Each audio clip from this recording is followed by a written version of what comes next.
Hey everybody, as people are filtering in, I am going to put some links in the chat so you can start to download some of the stuff that we'll be using today. So the first thing, obviously, is you're going to be downloading Reaper at reaper.fm. And you want to go for the 64-bit version, whether you're using Windows or Mac. And if you're on the Mac side, you want to use, I think actually everyone should just get the one that says 10.15 plus, the one that works with Catalina. Actually, I'm going to turn off this music since that is probably interfering with me at this point. And most of the technical issues with installation actually happened on the Mac side, surprisingly. I was expecting the PC side to be problematic, but the PC side was super breezy, and the Mac installation was a little bit problematic for some people. And it mostly has to do with the most recent versions of the Mac operating system, Catalina and Big Sur. So we will take some time going through the installation, and I'm going to demo it on the Mac side. And I'm going to be giving you and teaching you not just sort of the basic configuration of Reaper, but a tweaked version of Reaper that I've been building up over years and years and years. And one of the components of my system involves these extensions called the SWS extensions. And I'm going to put that in the link as well. These are actually beta versions of the extensions. Actually, let me just share my screen really quick and I can show you. I'm going to first put all the links in the chat, and then I will give you a little walkthrough on my screen. But SWS extensions is one of the things you're going to install. And then you're also going to install a plugin called the Uline loudness meter, which is not strictly speaking necessary for my system, but it's something that I use in my system and I think is really helpful. And it's a free plugin. And then last but not least is my configuration file, which I'm putting a link in right now. Don't try to install this configuration file yet. We're going to walk through that together because it's not just as simple as clicking on it. You have to do a little bit of something inside Reaper in order to make it work.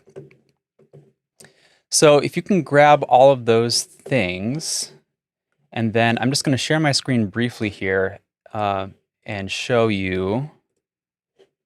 So when you go to reaper.fm, download Reaper at the top. And if you're a Windows user, go for the 64-bit version. The chances are very slim that anyone using Zoom would have a computer that needs to use a 32-bit version. But just to point out, they do have 32-bit versions for older computers. And that's one of the really awesome things about Reaper is that it runs on these older machines. Like I even have a version that is running on a G4 Mac Mini from, I don't know how old that is, but really old computer. So that is something that is possible to do. And then if any of you happen to have the new M1 Macs, the ones that have the Apple Silicon, I'm going to recommend that you still download the 10.15 plus version and not the ARM64 beta. So they do have a version that is coded for M1. The reason that I'm telling you not to get it today is because most plugins these days are not yet coded for the new Apple Silicon. So you want to use the old version and it'll work fine on an M1, which is one of the awesome things about the M1 Macs. Okay. On the SWS side, you're going to see this list up here. And if you are a Mac user, I want you to get the x86-64 version right here. And then if you're a Windows user, go for the x64 version. And if you're a Linux user, we did have a Linux user the last time I did this. I'm going to assume you know which one of these versions to get. And generally speaking, if you're a Linux user, God bless you, but you're on your own. But I assume you probably know what you're doing. Okay. And then for the Uline loudness meter, just get the either the Windows or the Mac version, whatever computer you have. And I will be repeating all of this installation information in a minute. So we're going to, for those of you who are downloading the files, just download them. Don't worry about installing them yet. If you're on the PC side, feel free to install them all at once. If you're on the Mac side, just wait a little bit. We're going to go through that together. And if people have questions, one of the things that worked really well last time was there was a lot of helping in the chat. So if you have a question and someone's able to kind of sweep for me, that's really helpful. And that way we can make sure that we're all kind of on the same page together. So just to start off by saying, I'm not getting paid to do this. However, Reaper did pay me to upgrade my Zoom account so I can accommodate a lot more people. I can accommodate up to 500 people. So that's pretty cool. I'm grateful to them for doing that. The things that I'm going to be giving you today, they're the result of me tweaking and working on my own system for many, many years. And I'm going to be giving them to you for free. So I would just ask that you please don't charge anyone to distribute these in the future, and pass them on in the same spirit that I'm giving them to you. All right, so I'm going to just sort of give a little brief introduction about me. My name is Brendan Baker. I'm a radio and podcast producer. I've been doing radio work since I started an internship at WNYC in like 2006. And I think I'm most widely known for as a sound designer and engineer and producer. And more recently, I've also worked in audio fiction as a director. I directed Marvel's Wolverine podcast. Before that, I spent about 5 years working on Love and Radio with Nick Vanderkolk. And that was the project that I really started to really dig deep into Reaper. At the time, like the first year or so of Nick's and my collaboration together, I was really insisting that we use Logic, which is a Mac program. And then somewhere along the line, actually, my Reaper story is I had a freelance gig doing what was, kind of a boring-ish audio tour. And I was just like, well, why don't I use this opportunity to teach myself a new program? So I opened up Reaper. And as soon as I started getting into it and realizing what was possible to do in it, I kind of never looked back. Since then, I've used Reaper on basically all of my own projects. So whenever I worked on Love and Radio, all the Wolverine stuff, basically whenever I have a choice, this is the program that I'm using. And of course, there are gigs where because you're collaborating with folks that need to be using Pro Tools, you've got to use Pro Tools. But part of what I'm hoping to do is build up a sort of critical mass of users using Reaper so there are more of us who can collaborate with each other. I guess the other reason that I'm doing this is like selfishly, I want more people to be able to collaborate using the software. I want more engineers to be using it. I want it to be the kind of thing, because like often what happens is for radio producers who are using Reaper is they'll make something in Reaper and then they'll take it to a shop or an engineer or a station or a studio, and they'll be like, well, I can't use this. It's not in Pro Tools. And then it's on the producer to figure out, well, how do I get my tracks in a format where other people can actually use them? And I'm trying to sort of attack this on both sides. So I'm both going to be doing these demos here for you, and then my hope is that also I'm going to be talking to a lot of more established engineers in the industry and showing them how the system works and showing them like it's actually not that big of a deal to be able to have Reaper running in parallel along with Pro Tools, and that you can take someone's project in Reaper and finish it in Reaper without having to necessarily cross platforms. And I'm also hoping that once you see what is possible to do in it, that you'll be as excited about it as I am.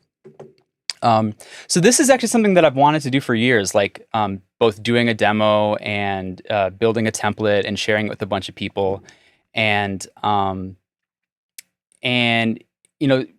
strangely, because of the pandemic and because now we have Zoom literacy, for the first time, it's actually possible for me to do something like this, from my home studio and share this with you all. So So I'm taking some lemons and making lemonade.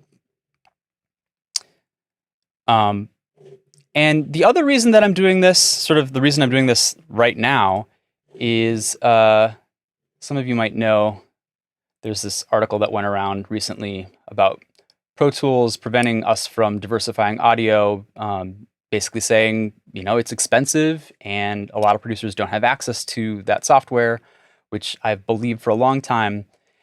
And then I kind of went on a little Twitter rant about it, and I was like, you know what? I gotta finally put my money where my mouth is and do this and share it with the world. I've got the time to do it at the moment, and because I've seen how this approach to working has helped other radio producers who have learned it. So whenever I do a new project that's based in Reaper, I usually spend some time teaching the people I'm working with how my system works, and I see people like taking it and running with it. Also, like sometimes I get hired to make these kinds of templates for Pro Tools using third-party programs, third-party plugins, and one of the other things that I'll be giving you today, and actually maybe the most significant thing that you'll be getting, is this template of working with tracks in Reaper that will allow you to get a good sounding mix relatively quickly. And also in an organized way. So that's something that I'm going to show you early on in the session, and then we'll go into more detail if you can stick around. And I should also say that the last session that I did go pretty long. So I budgeted 2 hours for these sessions, but the last session went closer to like 3.5 hours. So if you have to leave, no worries. I won't take it personally. I'm going to be recording this. But if you have to leave, I want you to know that this template is available, and I'll be showing you that. And, the ultimate vision is that, like, I want more people to be making radio, more and better radio made by more people, and, software is a big part of that. And so that's what I'm trying to demo today. So reasons that you might consider listening to me. I've worked in lots of different areas of the radio industry. Like I've been a reporter, I've been a producer, I've been an engineer, I've been a collaborator, I've directed shows, I've consulted. So I've seen sort of how lots of different parts of the radio world kind of interface with each other and how software is kind of central to that. And I see a lot of opportunities to fix trouble points in the software in ways, and sometimes with things that don't even have anything to do with audio, but have to do with like file management or taking notes or things that we need to do as radio producers. But programs like Pro Tools don't have those functions built into them. So I'm going to show you some of the things that I do in order to organize things and navigate my own sessions and keep track of things editorially, because I think Reaper helps me do that as well. The reasons that I'm also advocating Reaper versus other programs is, it runs on both Mac and PC, runs on old and new computers alike. So it's super accessible. It's free to try. It has a 60-day demo. After the 60-day demo, the program still works, but you should buy it. It's $60 for a non-commercial license or a small business license. And then if you make over 20 grand with it, then they ask you to pay $225. So even on the higher end of its price, it's still way more affordable than a lot of other software. I also think that Reaper tends to sound better, and I think that it's actually kind of BS. People will talk about like different programs sounding better, but what I mean by that is when you edit in Reaper, editing in Reaper, there's actually a way to auto crossfade. And so when producers are starting out and they're making a lot of edits and they get like clicks and things like that, the way that Reaper is set up and the way it's set up in my configuration actually reduces a lot of that. So I'm hearing better dialogue edits come out of the box through Reaper. So that's one really cool thing about it. For people who are running shows or for engineers who are working with teams, you can also build these templates and presets and share them very easily.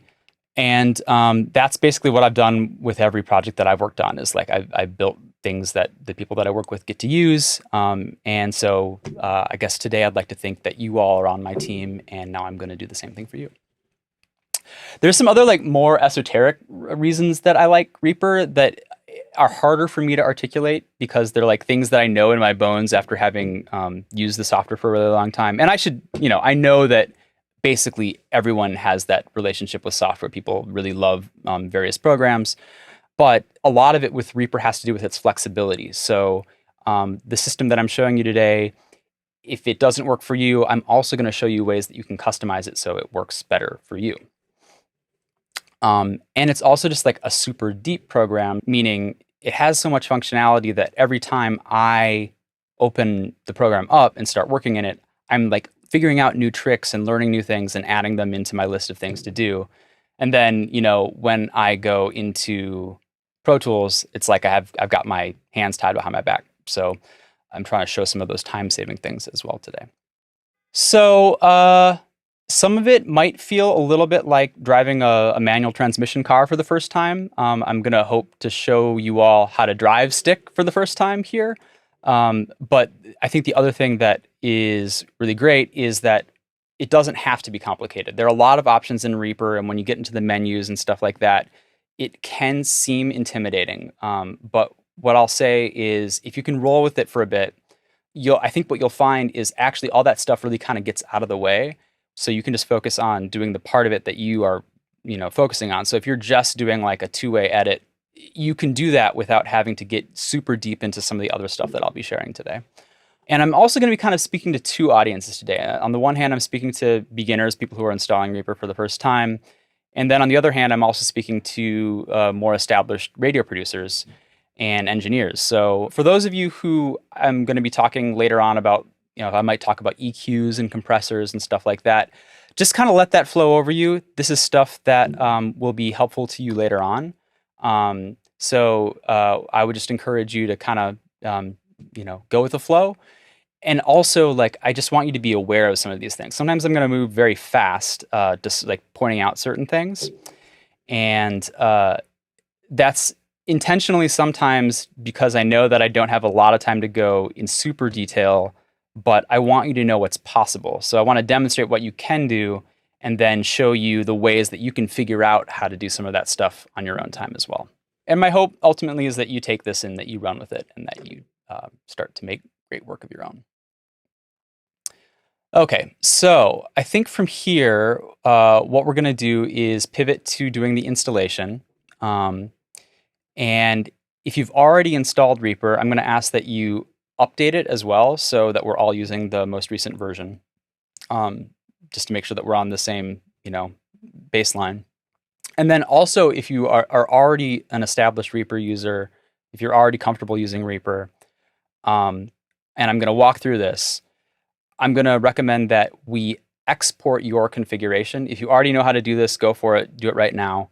But I want you to save your settings because the things that my configuration file does to Reaper actually changes the look and the feel and the key commands quite dramatically. So if you don't like my system, I want you to be able to, you know, step back and go back to the way that worked for you. And we'll go over all of that together. So, all right. And by the way, if you happen to have a dual screen setup on your computer, I'm also going to really encourage you to, when I get into the demo, try following along on Reaper as well. So try doing the moves and the key commands along with me. I realize that won't be possible for everybody, or you might have to sort of like split up your windows and have the Zoom in one and Reaper in the other. And if you can do that, definitely try, because I think that trying these things is the best way to start learning it. You can always refer to this video later on, but I think the best thing is to actually get it in your fingers. Okay, so let's just talk about installation.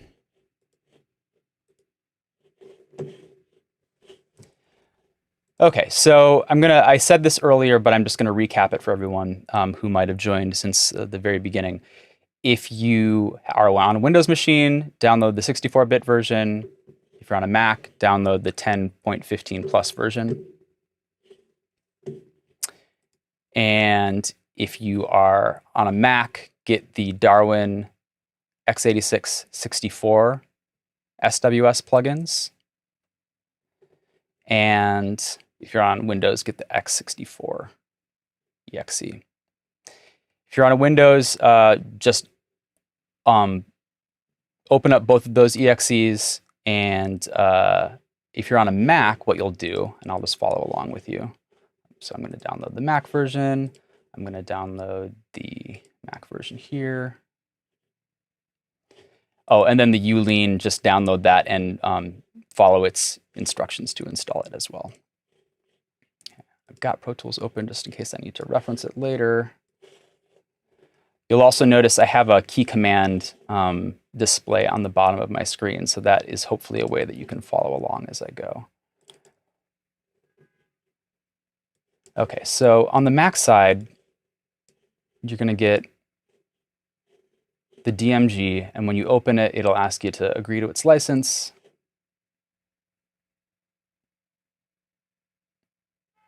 It'll open it, and then pretty straightforward, you just drag and drop it into the applications folder. And when you do that, the next step before you can install the SWS plugins, you're going to open up Reaper. It's going to verify it. I'm going to say open. If you get the alert, it's not optimized for your computer, needs to be updated, don't worry about that. Just hit OK and it should work. So I'm actually having two versions of Reaper open at the same time right now, which is something you can't do in Pro Tools as well. I'm going to cancel loading my plugins because I don't want to go through that whole process right now. So it's going to give me an error, but that's OK. You won't get these errors. You will get something like this saying Reaper's not free. It's a 60-day demo. It'll tell you how many days you've been using the demo. And then after 5 seconds, you can click Still Evaluating. So you're going to have something that looks much more like this. And at this point, once you've dragged Reaper into your applications folder and opened it, and you've gotten to this point, you've installed the base program successfully. And the thing that you want to do after that is go up here. And this is how you install the SWS plugins, and this is why it's harder on a Mac than it is on PC. You go up to Options, and then you scroll down to Show Reaper Resource Path in Explorer Finder. And that's going to open up the folder where your Reaper, it's sort of it's going to be sort of in a hidden part of your computer, but it's the folder that has a lot of the sort of behind the scenes stuff that's happening in Reaper. And in that folder, mine's called RP2, but yours is going to be called Reaper. And in that folder, there's this folder called User Plugins. So open that up. It should be empty. And in User Plugins, that's where you're going to drag and drop the SWS dylib file. So I haven't shown that yet, but this is the SWS extension that I downloaded. And so instead of dragging it on here, this doesn't work. Instead, drag it into your user plugins folder.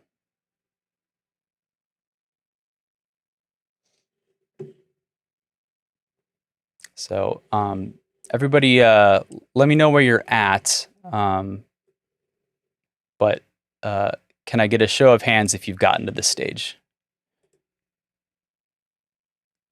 Okay, great. Okay, so before the SWS extensions actually kick in, you need to restart Reaper. So I'm going to quit it, and I'm going to close some of these windows and go back to where I did my sort of demo installation for you. I'm going to reopen Reaper. And the way that I know that I've installed the SWS extensions correctly is that now I should have this extensions option in my menu bar. So if everyone is at the point in Reaper where you've got extensions in your menu bar, that's where you need to be at this point. So sorry, someone had a question. I'm getting this. So I did all the steps, and I'm reopening Reaper, and I'm on a Mac running Big Sur, and I'm getting this Reaper cannot be opened because the developer cannot be verified. Yes. Okay. Does anyone else have that Same. issue? I do as well. I got that issue for the extension, but not for Reaper. Same. Me too. Yeah, Right. me too. Great. Okay. Well, Me I mean, too. not great, but let's. I got that thing, and as soon as I closed it, Reaper opened right up. Well, let me first show you one thing that you can check. So I'm actually running Mojave, but it'll be a similar process. So if you go to the Apple menu up here, System Preferences, and then Security and Privacy, and then General, do you see something down here? If you do, Yeah, it's the extension for the dylib. yeah, okay. So then click your lock, type your password, and then you should have the ability to accept it.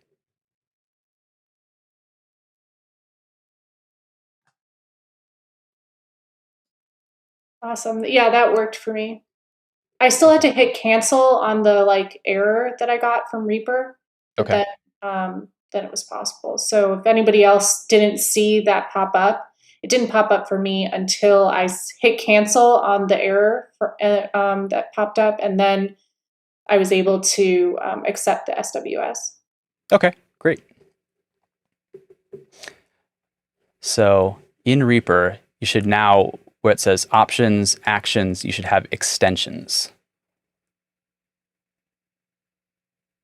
And you might need to quit Reaper and restart it in order to see that.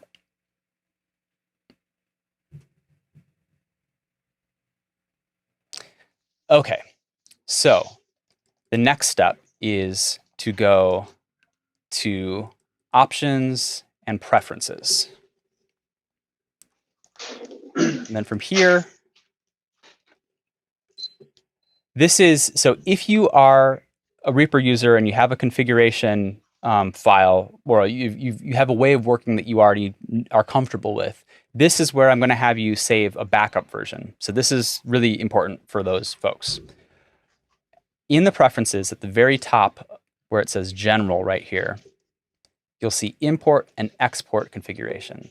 So this is something that if you're here, I think we should all do just for practice. Also because then there's a way of sort of like saving the version of Reaper in its original state. So that will give you the option of going back and forth between my version and the old version if you want.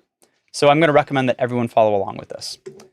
So click export configuration first before importing. And if you've been using Reaper a long time, don't worry about checking the same boxes that I've got. If we haven't used Reaper, should we only have the configuration box check, or should we still check everything? If you haven't used Reaper, you can just do the configuration by itself. It really doesn't matter. If you've been using Reaper a long time, check all the boxes. I'm going to not check all the boxes because I'm doing something very specific, but you can check all the boxes to export here. And once you've done that, hit save. And then I would recommend saving it as like original configuration or something like that. And because I'm OCD, I put all the dates on everything. And then you can just save it. And now it's going to save all of the files that that are associated with the original version of Reaper. Sorry, I think I got a bit lost. So if this is our first time using Reaper, we would go into the preferences, click general, then click export configuration. And which boxes should we have checked off in that pop-up? Is it just configuration? Just configuration is fine. Okay. If it's your first time using Reaper, just configuration is totally fine. And then we save it with a name that's memorable? Yep. Okay. Thank you. Okay. So the next thing is we're going to do the opposite of that, basically. We're going to go to General, Import Configuration, and this is where the magic happens. So you are going to navigate to wherever you downloaded my configuration file. Probably that will be in your downloads directory, and I'm going to put the link back in the chat in case anyone missed it. So click that, and then in your downloads directory, you should have Brendan's config and the date, and then hit open. and then it'll say Reaper was going to restart. That's okay. Hit OK. And then you're going to see this list here, and then make sure all the boxes are checked and hit import.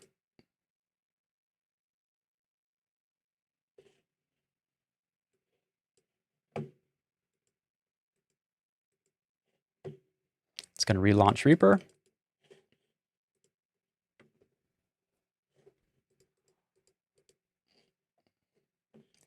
And now you should have a Reaper that looks somewhat different.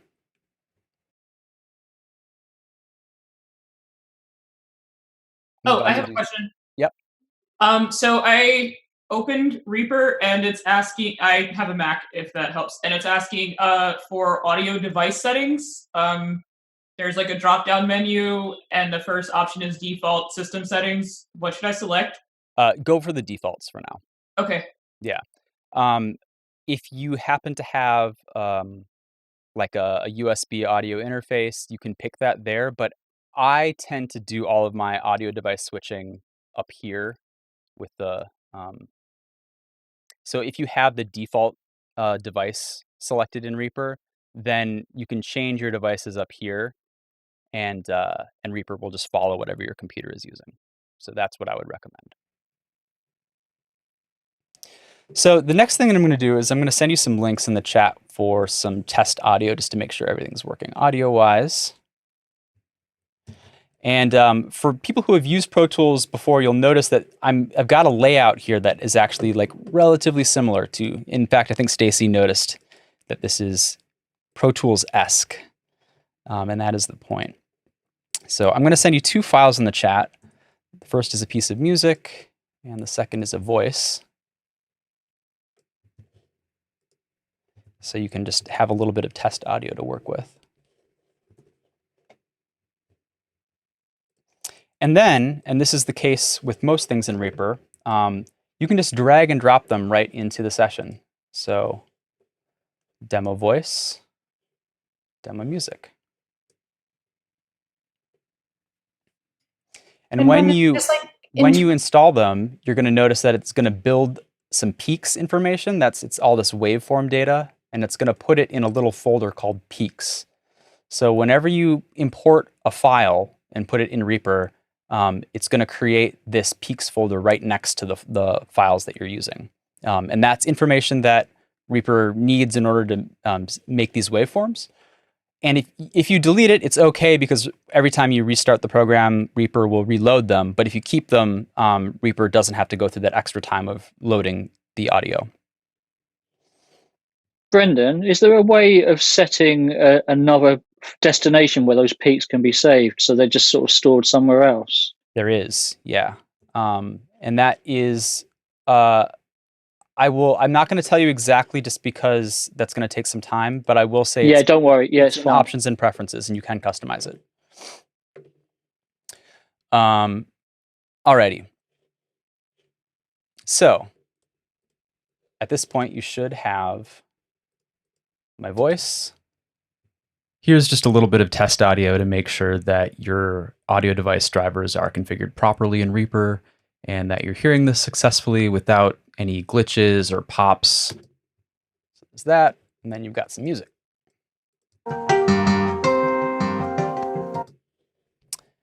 Alrighty.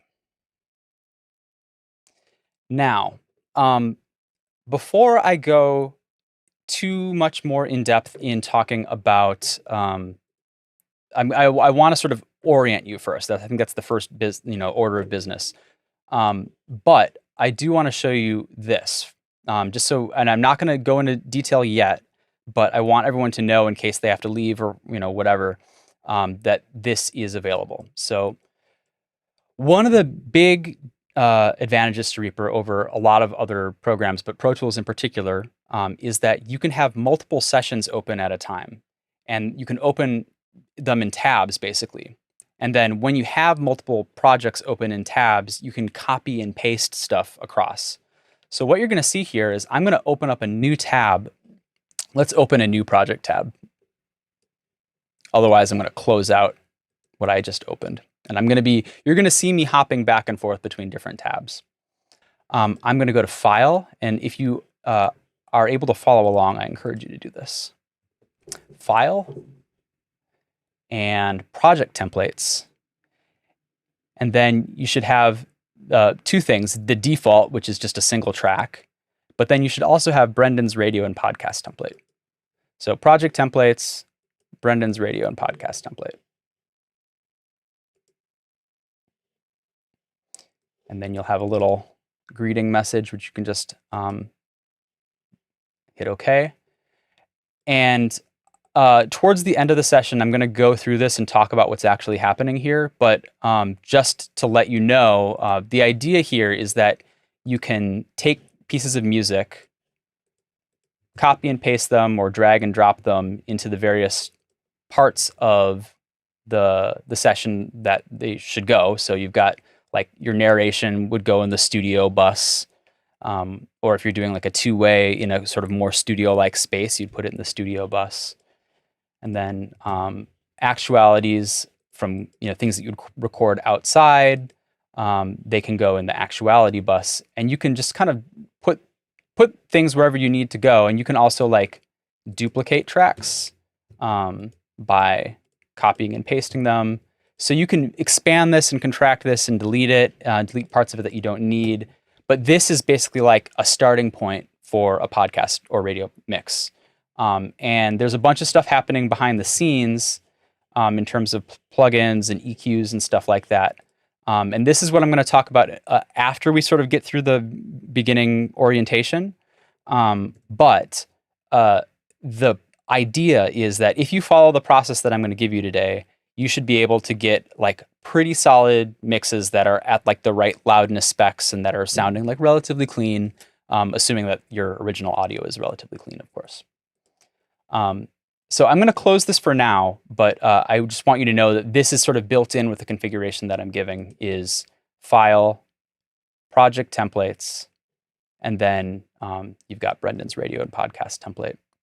And then, of course, you can build your own templates as well. So how about if you want to follow along, we'll just start with a version of this template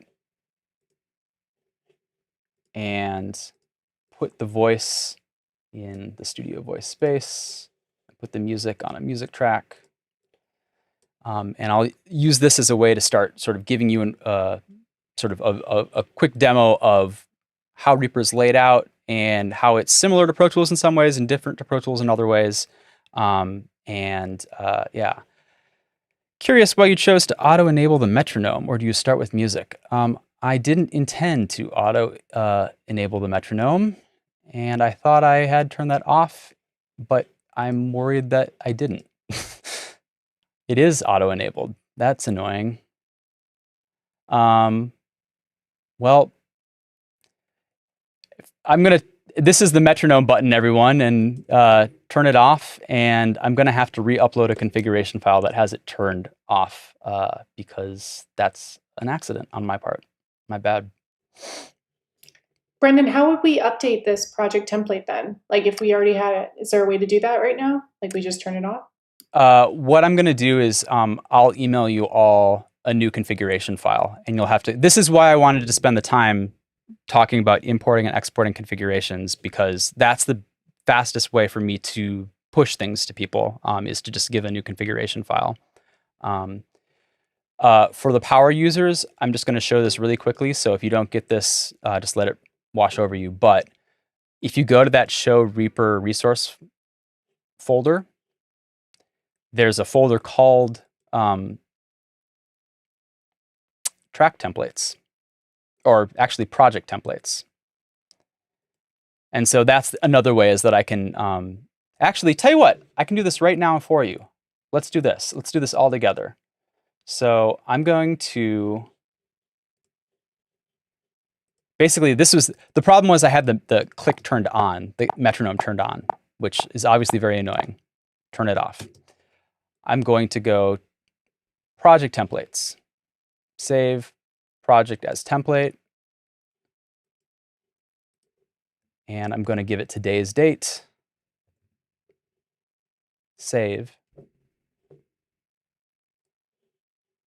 And now I'm just going to put this in the chat. And so if you're an engineer working with a team of people, you can see how this could potentially be really helpful, because now, let's see if I can just drag and drop this into the chat. Or do I have to? Yeah, it's not letting me drag and drop. Okay. So you can now put this file that I put in your chat in this project templates folder, and that'll be the new one. Since I can. Hey, Brendan. Yep. Mm-hmm. Hi, this is Grant. Thank you so much for doing this. I'm getting a thing about the Ulean plugin, which we haven't installed together yet when I'm opening your project template. If anyone hasn't installed Ulean, just go ahead and do it. All you need to do is install the package that from that download link. You will probably have to restart your Reaper, but at that point it should work. Should the location for the Ulean be user plugins? No, just follow the default instructions for when you install Ulean. If it says you need to restart your computer, don't restart your computer. You don't need to restart your computer. And Ali, your question about, do you need to install again? You might as well just install it again, because then you'll also install the VST and the AU version if you're on Mac, just to make sure. I think it's a safer thing to reinstall it. Okay. So we're at the point now where we've got some sound, we've got some music, we've got some voice.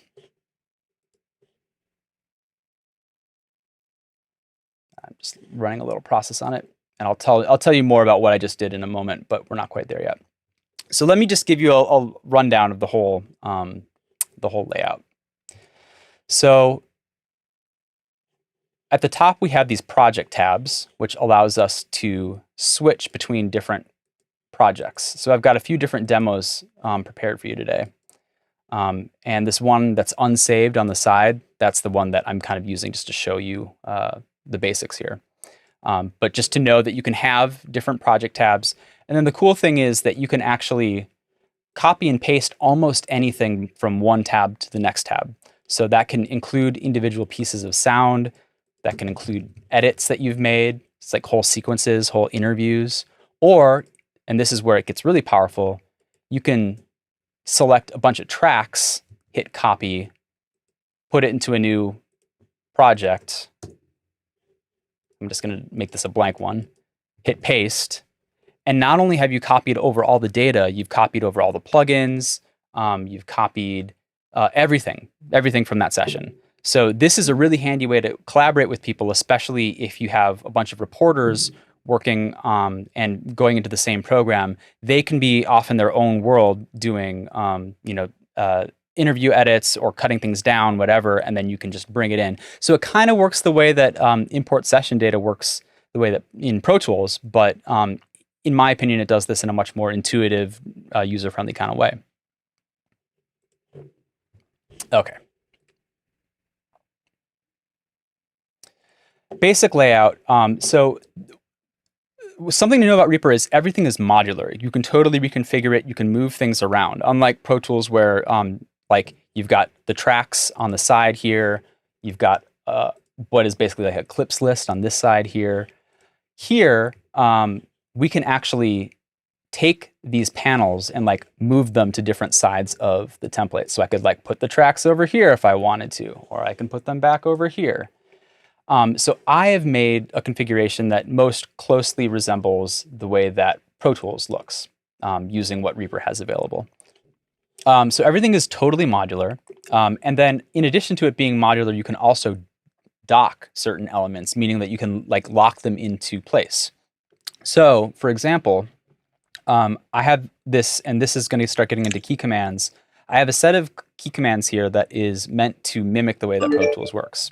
So for anyone who's used Pro Tools before, you know that command equals is the way to bring up the mixer. But at the moment, my mixer is docked in the window. So I can dynamically change the size of things, However, I can also go down where it says mixer, right down at the very bottom here, right click it, and I can undock the mixer and have it float in a separate panel. And then it replicates the way that Pro Tools works. I personally like having it docked and being able to open it and close it only when I need it. But this just is a minor example of some of the ways that you can customize things to your own needs. So I'm going to close that for now.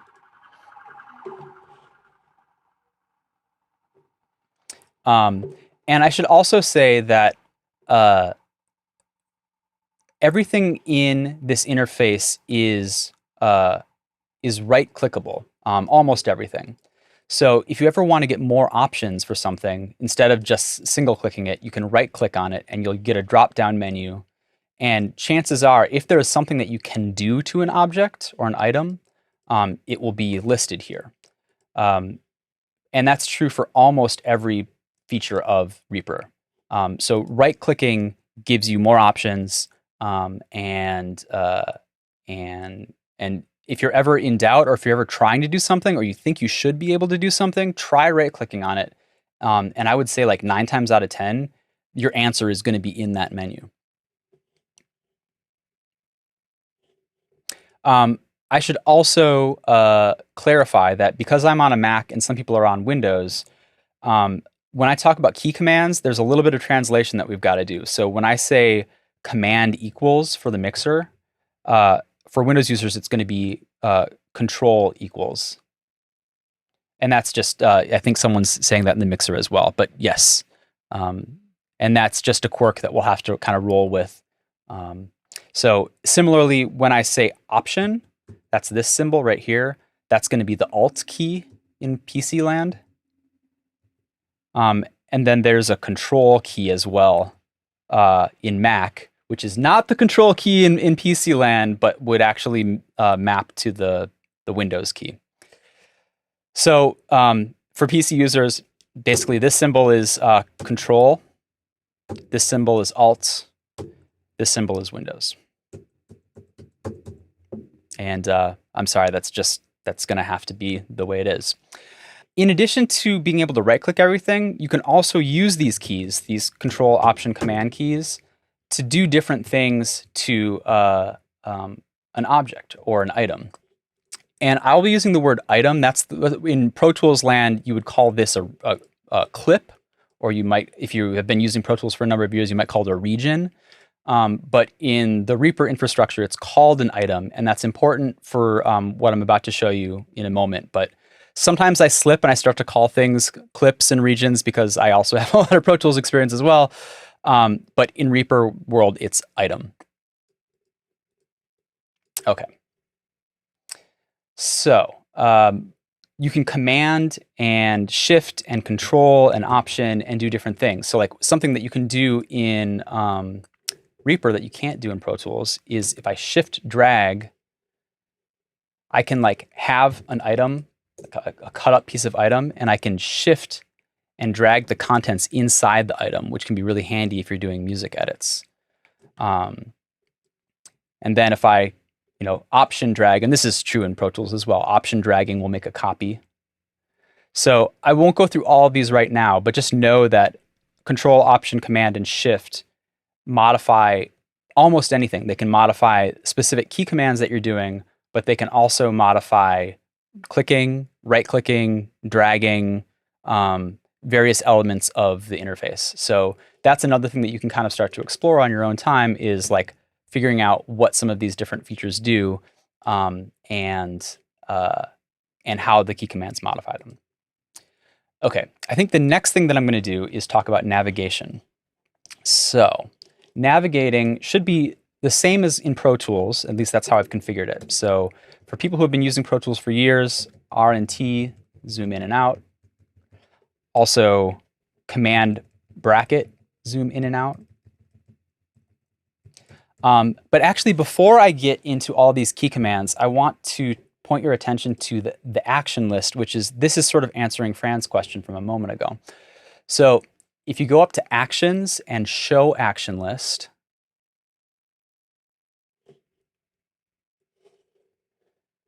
It's also the question mark, I believe, shift question mark.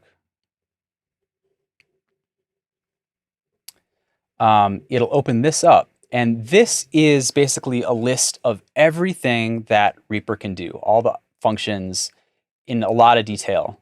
And it's searchable.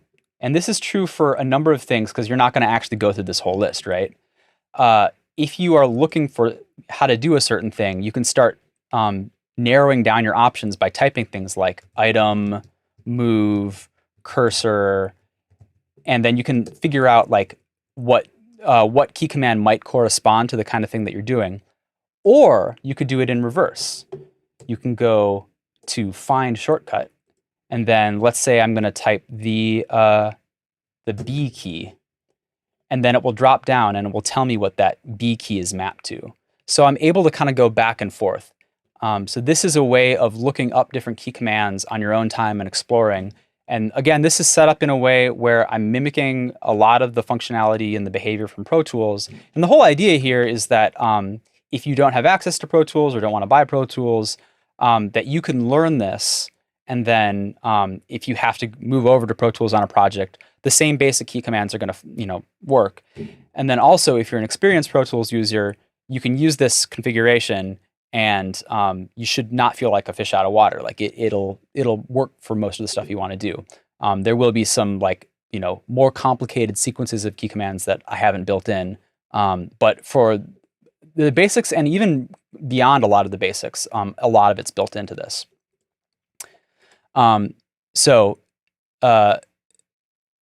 You should also be aware that if you are looking up Reaper key commands for other users, it's not going to map to this. This is a specific thing to my configuration. I believe there is a way though. So if you go to help and key bindings and mouse modifiers, it's going to open up something in your web browser. And that's going to be basically a list of how it's completely configured right now. So let's talk about navigation, because I started on that and then I wanted to talk about, remember the actions list. One way that I think about it is if you're ever in doubt, do the question mark. Type a question mark, you got the actions list, and you can start looking and finding answers to your questions in the actions list. Navigating, so R and T, zoom in and out. And then in my configuration, the keys above R and T, 4 and 5, zoom in and out vertically. So between R and T and 4 and 5, you can do that. You can also use this navigator at the top. So this navigator right here is sort of like a map of the whole session. And as you build more complicated sessions, you can see the map gets more complicated as well. But you can actually drag and drop around this navigator, and it will move you around the session, which is pretty handy. And then you can also do some mouse modifiers too, like you can shift click or shift drag, and then it zooms that way. So that's one option. But my favorite, the one that works best for me, is on the Mac, command and then scrolling left or right, because I have one of these mice that lets me have scrolling both ways. So this is how I navigate, is scrolling left and right by holding down the command key.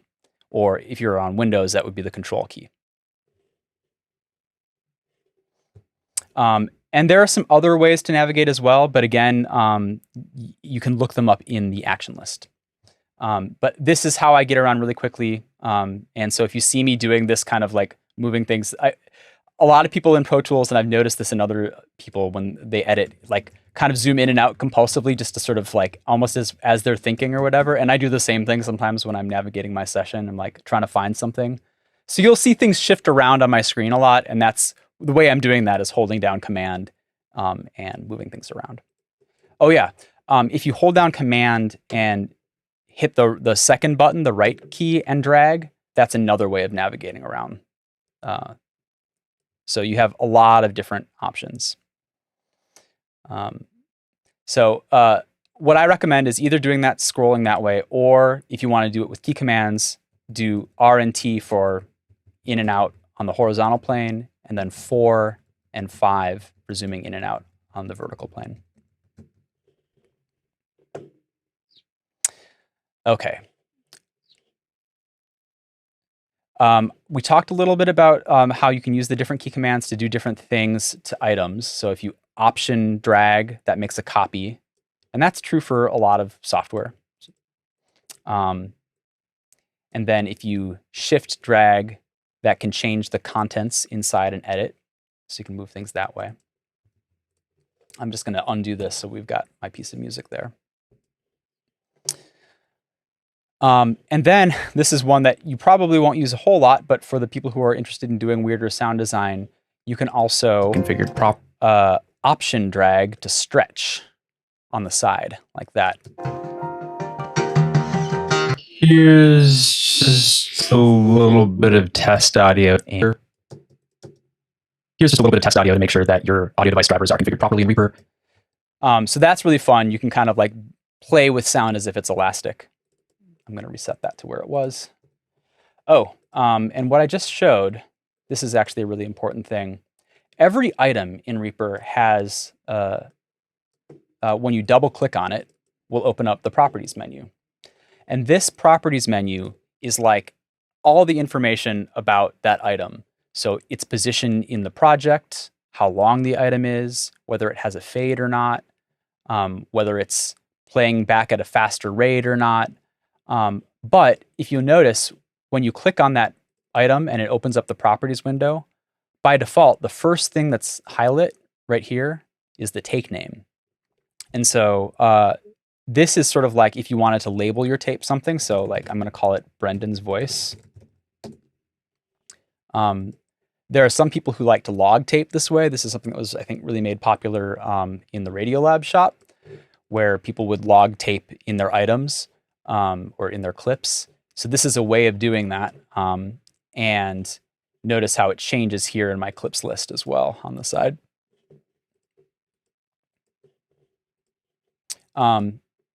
But there are a bunch of other things that you can do once you start to dig into Reaper more. Like you can have it look to a new file. You know, you can point it. So like sometimes I used to collaborate with people by having them send me low quality MP3 versions of long interviews. And then while I was waiting for them to upload the higher quality WAV versions, so I could start editing using the lower quality WAV version. And then as soon as I got the actual WAV file, I could just go to choose new file and point it to the WAV version instead. And that way I was very quickly able to, you know, without dropping a beat, have the higher quality and collaborate with people who had slower upload times. Okay, so let's talk about the editing key commands. For people who use Pro Tools, you'll know that you may have even started to experiment. Command E is how you make an edit in Pro Tools. So that works. But I've done something a little bit different with the B key. So B also edits in Pro Tools. And the difference that I've done is I've made something called the hover edit or the floating edit. And what this means is normally with a traditional edit, what you'd have to do is click on place your edit cursor on a piece of audio, find exactly where you want to make the cut, do Command E, and then it makes the cut there. What the floating edit does is you don't have to move this edit cursor around. It's just based on wherever your mouse is. So I can mouse over different parts and just do B, B, B, B, B. And I don't have to drop a beat, basically. And I think I can do this actually while it's playing as well. Here's just a little bit of test audio to make sure that you're... Yeah. So it allows you to edit really fast. And this floating idea is actually something that I have implemented in other features as well. So I will let me talk about some of the other editing key commands. So in Pro Tools, the A, S, D, and F, or A, S, D, and G keys do various things to the ends of items. So it would chop off the end of an item from the end to your edit cursor, or that's the A key, or the S key would, on the opposite side, the far end of the item to the edit cursor. And that works as it would work in Pro Tools. So I can click and do that, but I don't have to click and do it. I can also do it by floating. I can just move my mouse wherever. And then similarly, the D and G keys do fades. So I can fade just by holding my mouse over something and doing the D and G. Or I could do it the more old school way by clicking first and then doing the D and G as long as my mouse is there. Okay. What else? Let's talk about, well, so for people who have used Pro Tools, and I'm going to pop over to Pro Tools for a minute just to demonstrate this. Pro Tools has a, oh, where is it? Here we go. It's based on tools. Its whole philosophy is you've got a trim tool that does trimming. You've got a selector tool that does selecting. You've got a grabber tool that does the moving around. And then you can have this multi-tool that is contextual that does different things depending on where your mouse is. So Reaper doesn't have tools in the same way as Pro Tools, but it does have something more like the multi-tool. And I've set this up to work very much like the multi-tool. And I'll note that I hate using the multi-tool in Pro Tools. So some people might think like, oh, this is going to suck in Reaper. The reason I hate using the multi-tool in Pro Tools is that it's not very contextually sensitive. Like if I get close to an end, it doesn't do the functions that I want when I want it to do it. And that's a kind of an abstract criticism, but that's what my experience has been. And I don't have that with Reaper. It really seems to do the things that I want it to do when in Reaper. So let me just run down what those multi-tool functions are and what the different contexts are so you can figure out how to start working with your audio. So the first thing to know is that the tool changes depending on where on the region, top or bottom, you go. So on the top, it lets you select like this. So some people like to think of this as tape, think of an audio item as tape. And so their edit philosophy is to select a bit of tape and then delete. So that works. My way of doing it, the way my brain works, is I think about in and out points. So I make the edits and then I pick the part that I want to delete.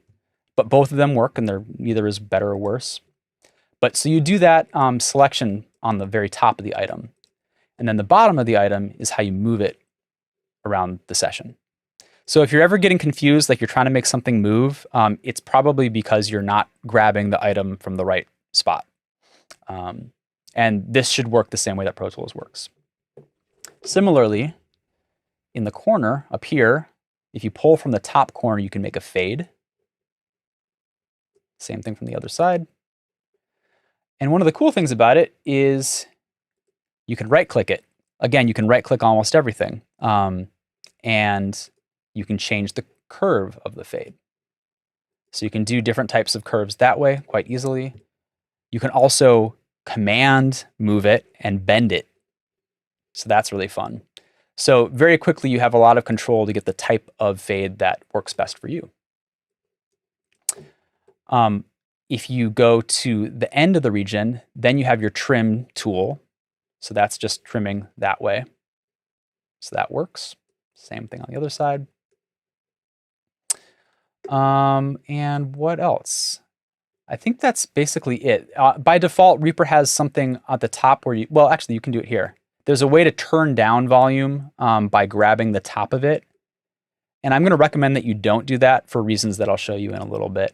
But that is a possibility. Trim, fade. Okay, so let's say I've made some edits. And earlier I was talking about the way that I thought Reaper sounds better. And the reason for that is when people start to make edits and move things around, sometimes they'll cut things like, you know, on the wrong spots or whatever, especially if they're just starting out audio editing. And by default, I have a crossfade option turned on. And actually, I should just run down this whole menu bar in a minute. And I'm going to do that in a moment. But just to show you what's possible, when I push an item into another item, it automatically crossfades. So for people who are just starting out in audio editing, this is a great way to, you know, when in doubt, just slightly push an item into the next one. And you're going to feel it. It's going to sort of resist for a minute. There's a snap right here. So it snaps, and then you push it right past the snap and make a little crossfade. And that thing alone is something that will improve the sound of your edits very quickly. And actually, you'll see when I edit, I'm like very obsessive about making sure that all the gaps have fades and room tones and stuff like that. So in this example, like the blue stuff is room tone. And so I have room tone patching all the different gaps, and then every patch also has crossfades. So it's very, this is a way of being very thorough and making sure that you've got the smoothest, clearest edit possible. Okay. Before I talk about the toolbar, I also just want to talk about a few other Pro Tools key commands. Nudging. I think that this is something that more like old school Pro Toolers will do with the, it's the comma and period, or the sort of less than or greater than symbols that can nudge things back and forth, but that's an option. And then you can also, with the M key right next to the, because it's right next to the command and comma keys, the M key will open up this little box saying how much do you want to nudge it by. So you could nudge it by, 1,000 milliseconds, which is going to be a second. So now it's going to nudge more, and then I can make it smaller like that. So that can be handy, especially for fine tuning. Okay, main toolbar. So I think my next stage that I'm going to do is just sort of walk you through all the different spaces and talk about what these different features are. So if anyone happened to have been with me last week, I've actually added a couple things in this most recent version, and I'll tell you what they are as we go. But for the people who have been with me last week, using the new configuration file will give you these new features. So let's just walk through it. If you mouse over right up here, this is your main toolbar. And if you hover your mouse over it, it should give you a little explanation of what it is. So this is starting a new project, opening a project, saving a project, project settings, undoing, reverse undoing or redoing. This is the metronome that was turned on, unfortunately, in this version. So you want that off unless you're doing music stuff. This is one that I just added because I didn't get to talking about bouncing in my last session, and that's a really important thing. You want to be able to export your audio at the end of the day. So this button will open up. It's not called bouncing in Reaper, it's called rendering.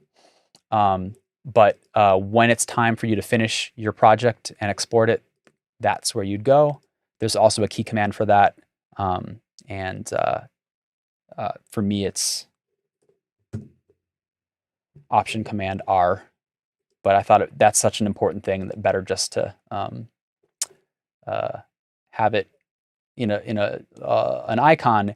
And actually, I have a few different key commands because in Pro Tools it's Command Option B, and that'll work as well.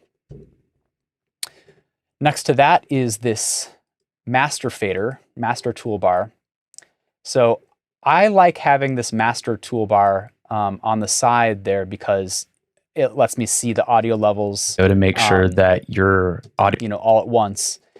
And I've configured this in a way where the blue part of the meter, the inside of the meter, make sure that your audio device drivers is your peak meter. So that's like the effectively the same type of metering that you'd get in Pro Tools. But the outside meter, audio, to make sure that the green one it's technically called an RMS meter. But for engineers, I've configured this meter to sort of mimic the way that the loudness units or LUFS work. So some of you might know that podcasts these days are recommended to be exported with mixes of -18 LUFS. And this is a way of sort of gauging whether or not you're close to that or not without using external software. Eventually, that is what the Ulean loudness meter will do, is it'll show you a bit of test audio to make sure that your audio device drivers are configured properly in Reaper. It'll show you sort of where your levels are in relationship to one another. But this is a way of doing it even without the Ulean loudness meter in a sort of very basic way. Okay. I'm going to skip this one for a moment because this is important and I just want to take a little bit of time to talk about it, but this is sort of equivalent to your slip and shuffle if you're using Pro Tools. So we'll come back to that. This one right here is your master group on and off. And what this means is, let's say that I have some voice and I've got some music down here. And let's pretend that I edited it in a way that I like. And like, this is my perfect version. And let's move that there. And I want to make sure that the music and the voice don't ever get separated from one another. So I want to group them together. In Reaper, it's as simple as just either lassoing, or you can also shift click and then Command G for group. And now these items will travel together. And to ungroup them, it's Command U. So it's group and ungroup. That's the way I think about it. But notice how if I select these, hit Command G, right now they're moving together. But if I turn this off, they don't move together anymore. So this basically bypasses the group for the entire project. There are certain situations where you'd want to do that, but I'm going to recommend that you basically always keep this on. This other option I'm going to also recommend that you always keep on, except for very particular circumstances, but I'm going to demo what it is and then talk a little bit later about how it works. I'm going to move fast here, but if I were to do some, well, actually, let's do this on the music. So I'm going to basically create this little sequence where I've got music, I've got voice, and I want to duck the music volume while the voice is speaking. And then I want it to come back up afterwards. So I'm just doing it really quick and dirty here. I'm not going to spend a lot of time on the shape. How are you making those dots? I'm either just double clicking or shift clicking. They both work. I'm going to talk more about automation in a moment, but for now I just want to show you what this button does. So if this button is turned on and I move, let's make sure I've grouped these, and I move things around, the automation travels with the item. Does that make sense? But if I've got this turned off, the automation stays put. And so there are certain situations where you'd want to do this. For example, if you've made like a beautiful fade that you really love or something, and you are just trying to get the music to line up with the fade perfectly, like maybe you'd want to do it in that scenario. But I'm going to say like 95% of the time you want this on. And if you don't have it on, it's going to cause problems for you because you'll start moving things around and then you'll realize that your automation is totally out of place. So TLDR, keep this on all the time, unless you are very specifically trying to turn it off, and then only turn it off in those moments and then turn it right back on. Next to that is the grid. And for most users, you'll want the grid turned off unless you're doing something with the metronome. I've actually configured this layout so there's sort of a grid behind the grid. And these alternating stripes, this is actually a trick I got from Jeff Ettman of Here Be Monsters. They indicate 10-second chunks. So this is a way of just sort of eyeballing, knowing how long things are going to take. So I can know that this is a little over 30 seconds from start to finish. By the way, there's another way of doing that if you, if you highlight everything, hit C to create a time selection. This is something that'll come up later. I kind of jumped the gun on this a little bit. Up in the very corner up here, this will tell you how long that time selection is. So that's another way of measuring how long something might be. Okay, so that's the grid turned on and off. I recommend keeping it off. Next to that is the snap. And Snap, especially if you have the grid turned on, it works a little bit differently when the grid is turned on and off. If the grid is turned on, it's going to snap things to these indentations in the grid, and you'll feel that snappiness as you move things. Like it'll kind of get pushed in different ways. But with the grid turned off, snap it's more like, okay, I'm going to ungroup things for a moment. If I take two chunks of audio and I push them up against each other, there's a moment where they kind of snap in and the mouse kind of hesitates before it pushes into the crossfade. And that's something you'll just get a feel for as you go. But if I have this turned off, they just slide freely into one another. So I think it's, unless you're finding it annoying, I recommend keeping it on. And I have it configured in a way that it should hopefully be pretty helpful. Okay, next to the snap is the lock key, which it's sort of like a global turning. Okay, if you had a sequence or an edit that you really liked and you want to lock it in place so it can't get disrupted, this is different than grouping. Command L will lock it, and it will actually lock it in time, so it's not going to move around at all. And this is a way of configuring different options. For the time being, I think it's fine if you just have it off. And then this one right here, this is this automatic crossfade feature. So I have it turned on by default because I think it's really helpful. But this is what allows you to push things into one another. If you turn it off, it will overlap and start to behave the way Pro Tools behaves. And that is also configurable, like everything in Reaper. If you right-click it, you have some other options. You can trim the content behind the media items or not. I think it's better to have that on. Otherwise, you can kind of have this sort of overlappingness, which means that they'll cover each other up. And I actually find, for my mind, that makes things more confusing. So I recommend keeping both of these on for most things. And then if there are moments where you want to not have crossfades for whatever reason, or if you want that old Pro Tools functionality, that's how you do it. Okay, this is one that I didn't add in my last session and is, I think, really important and key to how I organize things, and that is color. So you can color almost anything in Reaper. It's just interesting to note that there's a difference between coloring tracks and coloring items. So when you color a track, it will color all of the items in that track the same color. So if I just make this green, it's going to turn all of my items into that color. However, if I click on an item, notice how it's this right here. Now item is highlight. So if I'm clicking on a track, it knows, okay, now I'm on a track. Now you're coloring a track. If you're clicking on an item, it knows, okay, now you're coloring an item. So you can color items independently of tracks, which is a great way of keeping track of like tape that you like or tape that you don't like. This is how, when I'm doing rough edits, often I'll be like, I'll color it red if it's something that I don't like. And if it's like really good, I'm going to color it green.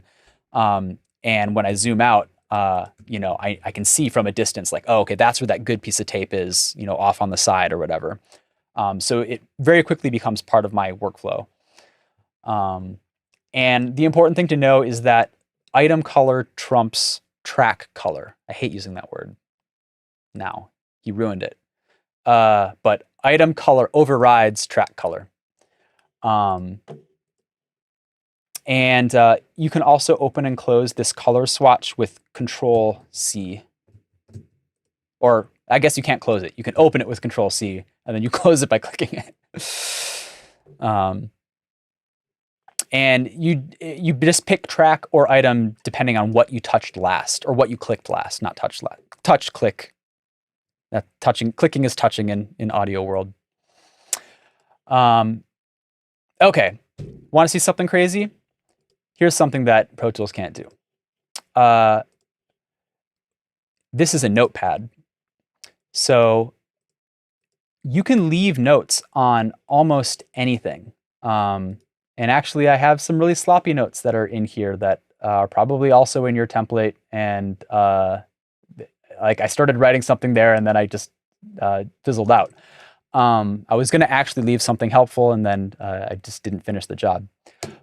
But the cool thing is that these notes travel with the project. So you can have a session, and by default, I have Reaper set up so if you leave a note, as soon as you open the session, it'll pop that note up. So it's a great way to put, like, you can put to-do lists there, or if you're collaborating with someone. So I've basically always collaborated with people online, like early on from when like Nick and I were doing Love and Radio in the early days and trying to figure this whole system out. Having something like this would have been really helpful. This is something that I've learned about relatively recently, but you could just have this conversation happening back and forth in the notes. And then if you're sharing sessions on Dropbox, which is how I work now, whenever someone opens my last version of the project, they're prompted with, whatever note I want to leave them. But it doesn't just have to be a note for the project.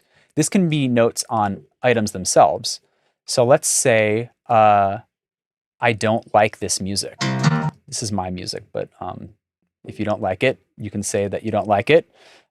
Shift-N opens up a notepad for that piece of music, or you can click on this icon and go item notes.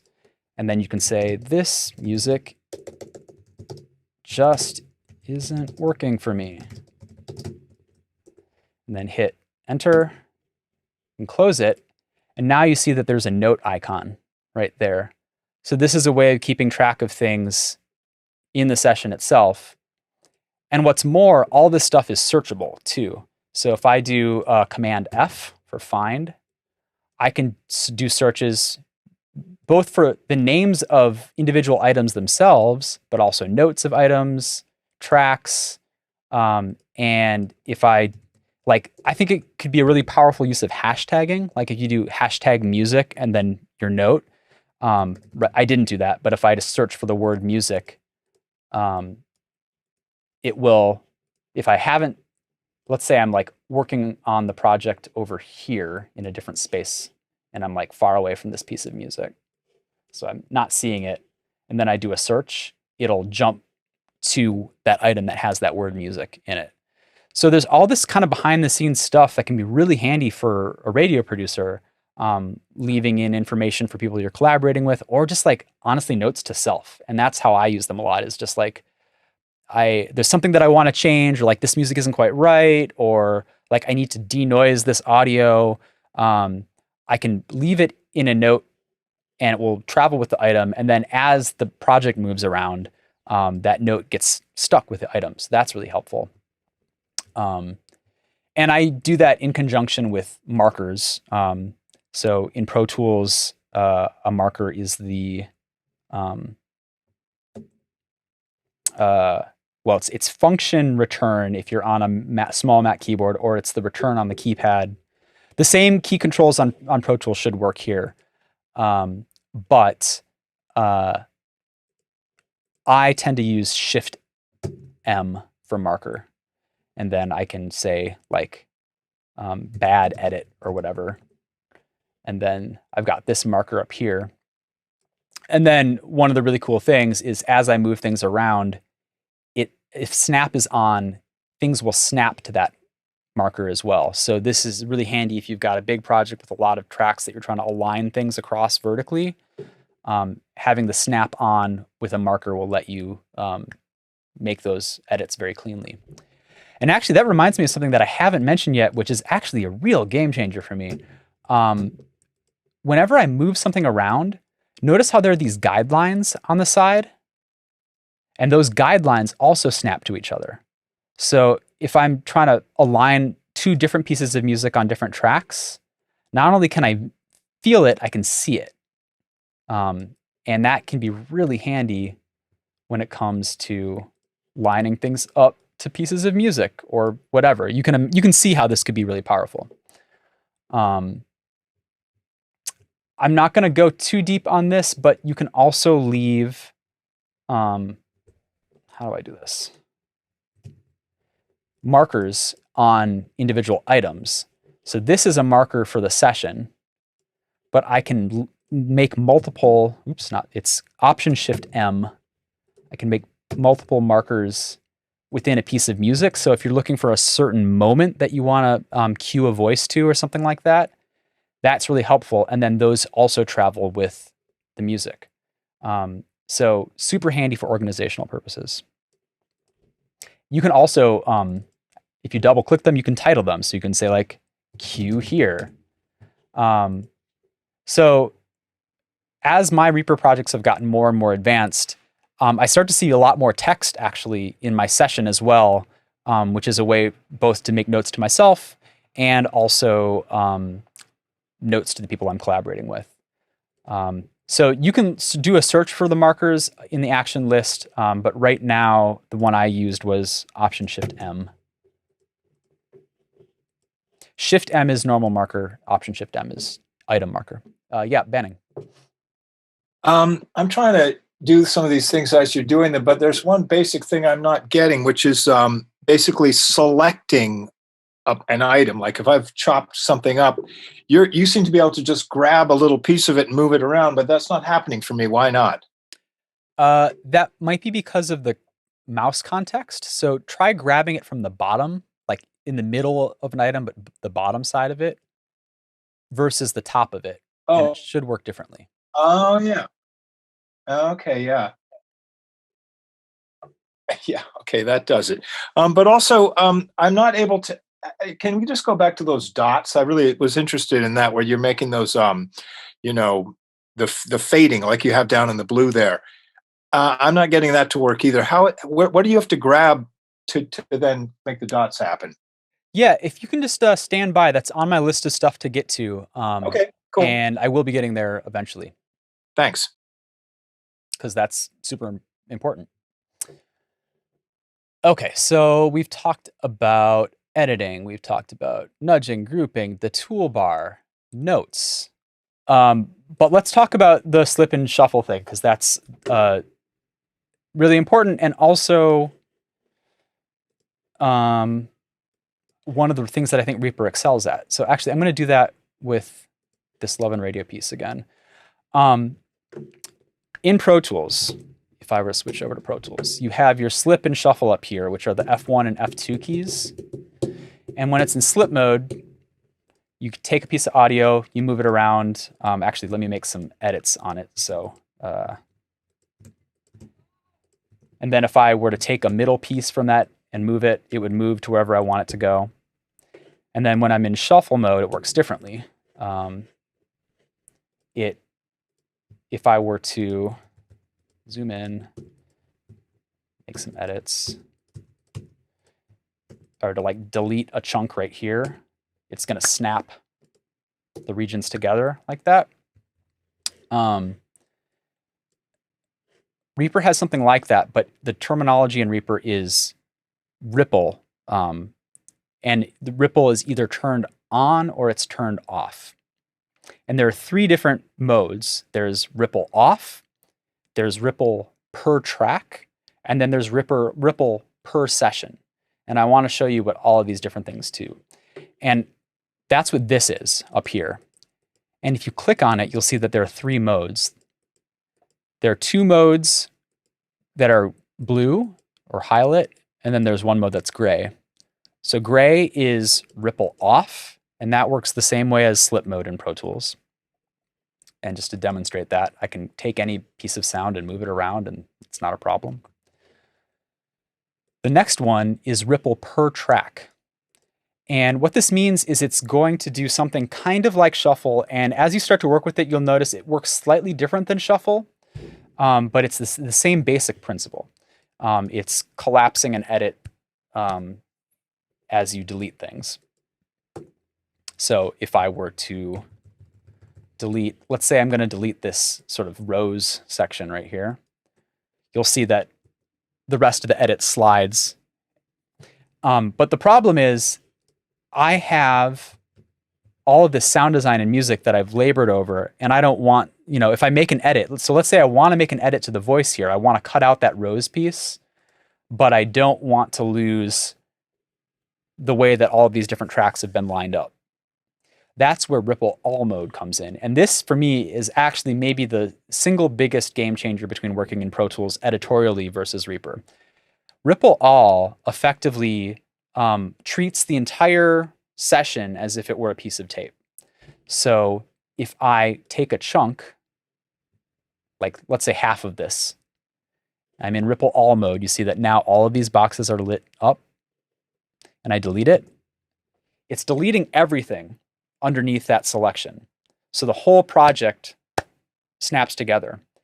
And obviously that means that my music edit is going to require some other fading, and I'm going to have to do some other things to sort of clean up that edit. But for my mileage, for my money, that is a more efficient way of editing than what you have to do in Pro Tools. So in Pro Tools, what you'd have to do is you'd have to select all the tracks. You'd have to also tell Pro Tools, select everything from this point forward to the end of the track. And they're like 3 different, and then you'd have to delete it. And so they're like 3 different functions that have to happen together in order to make a relatively simple edit. And especially when you're doing edits at late stages of production, where like you want to delete certain sections, or maybe like a sentence, or something like that, where you don't want all this stuff to get out of alignment, but you want to make that edit very quickly, and just to test it out or just to make the edit. This is how you do it. So the other thing is that the ripple per track, because it is only on one track, I tend to find is a little bit problematic. So I oftentimes will even like disable the the second mode, so I can't accidentally touch it. But the key commands to do all this, I have it set up a few different ways. Originally, when I would teach this this system, I would map it to the 1, 2, and 3 keys. So 1 is no ripple or slip, 2 is per track, 3 is the entire session. But I've also mapped it to the F1, F2, and F3 keys. So in Pro Tools, F1 and F2 are like your ripple and actually I'm just realizing now that I've sort of inverted that, because in Pro Tools, F1 is shuffle and F2 is slip. So so it doesn't quite work the way that I thought it was going to work now that I think about it. But it's F1, F2, F3, the way it's configured right now. And if you want to switch it to whatever your key commands, whatever you're used to, you could make, F2 the ripple and or F1 the ripple and F2 the slip. For my mind, I think it's better to have it as 1, 2, and 3 as sort of like this ripple is off, this ripple is on per track, this ripple is on for the whole session. And honestly, like, I don't think I would be able to make the kinds of crazy, complicated, these kinds of sessions if not for ripple all.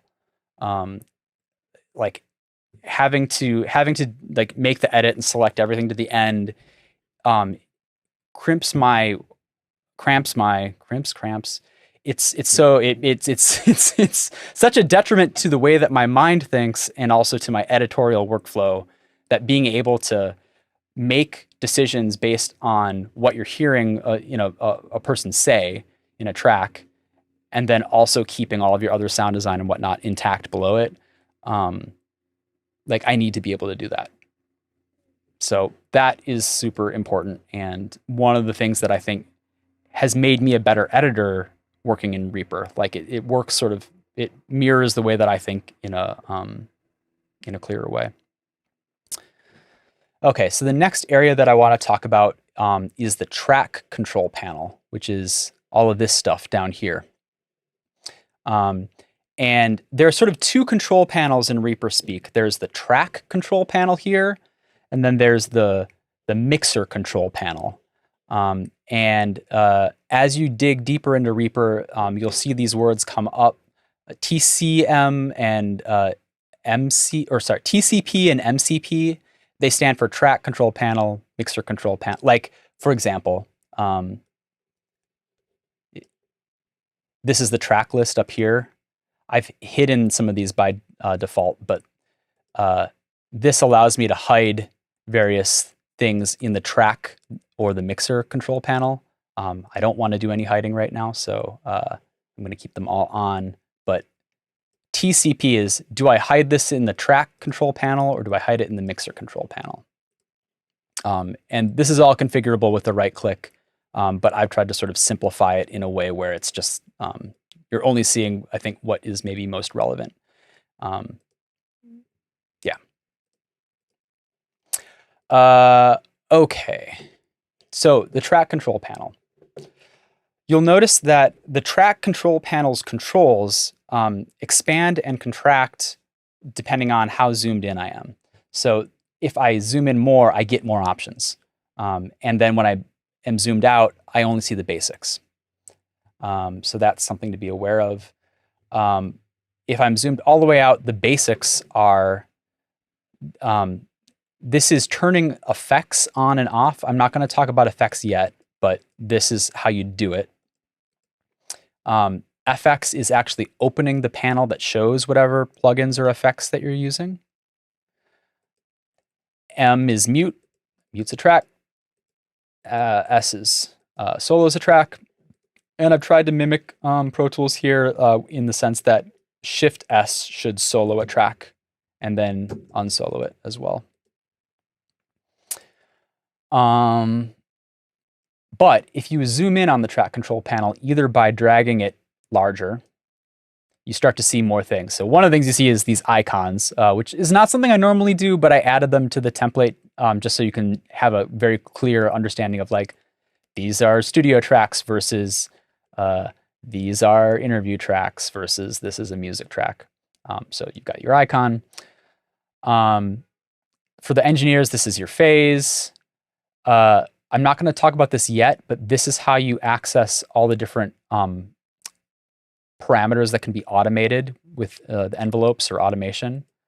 So I'll put a pin in that. I'll talk about it later.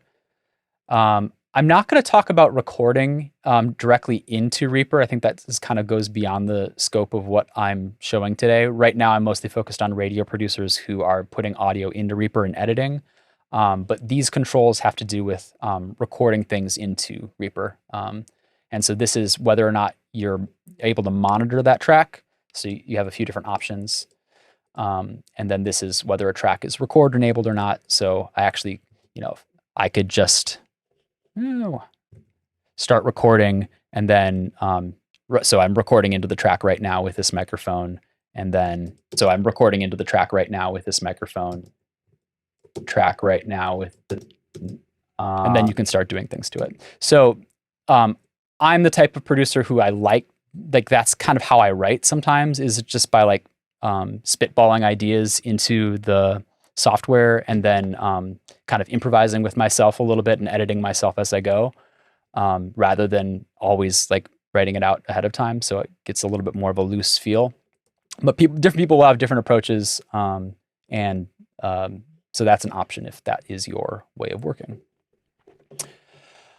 And then here you've got your volume control fader for each track, and that is the same as on your mixer. So basically the track control panel and the volume control panel, they're like mirrors of each other. They do the same things. So this is kind of like if you tilted your head, this is the mixer kind of on its side. And then you've got your pan as well. And if you double click anything, it should reset unless there's automation. You can write automation with that fader. And you'd have to, that will be a little bit deeper, but since you asked the question, I'll just give you the answer really quickly. If you click on the automation panel, and if you're in write mode or latch mode, touch mode, it works the same way as Pro Tools in that sense. And that's how you do it. Is there a similar way of opening a larger fader like in Pro Tools? Yes, there is.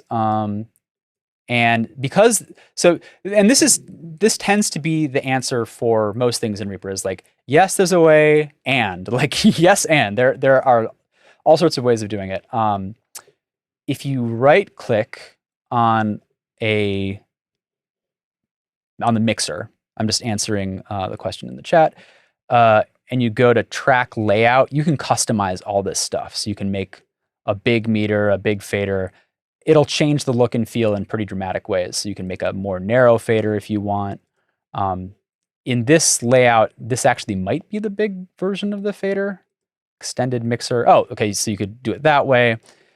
So it can get confusing because you can individually customize the look for each and every track itself.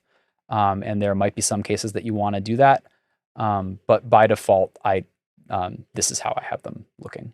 So again, that's probably not relevant to most folks, but if you right click on it and you go to track layout and then mixer panel, you can change it that way. Alrighty. And then the mixer panel is very similar to the track control panel. As like I said, I have it set up. Well, right now it's floating, but I told you about how you can dock it.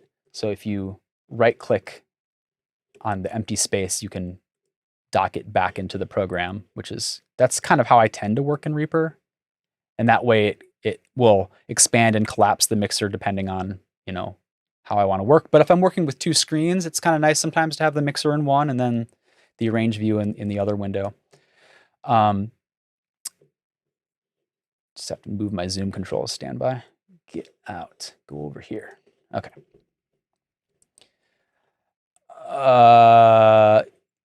Similar to the track control panel, like I said, you can expand it. And then these are all the different plugins that I've installed. And I'm not going to go into detail on that yet because I still have more just like general Reaper stuff that I want to cover, like automation, like what Banning was asking about. But this is where you can access different plugins and click them, double click them, and open up plugins. And, this is, or you can click on it and go through your plugins and do a search for like denoise, for example, if you have a denoise, or if you have third-party plugins, this is where you do your search for them. So you can click on it, do your search for the plugin, and put it in that way. I'll go over that in more detail in a minute, but I don't want to. I want to start with the basics and then work up in that direction. So I'm going to close the mixer for now. There's one other crazy thing that I want to show you, which I didn't show the last group, which is, so built into Reaper, and this is not an extra thing. If you go into Preferences, which I'm doing with Command comma on the Mac, it's also Control P on the PC. Both will work.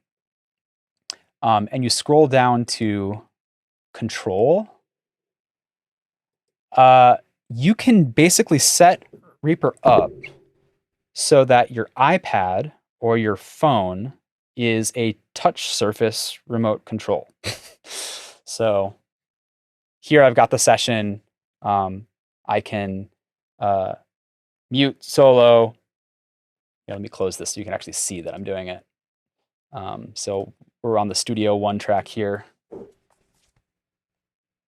can solo it, mute it, and you can, I think, expand it too. How do I do this? Maybe double clicking.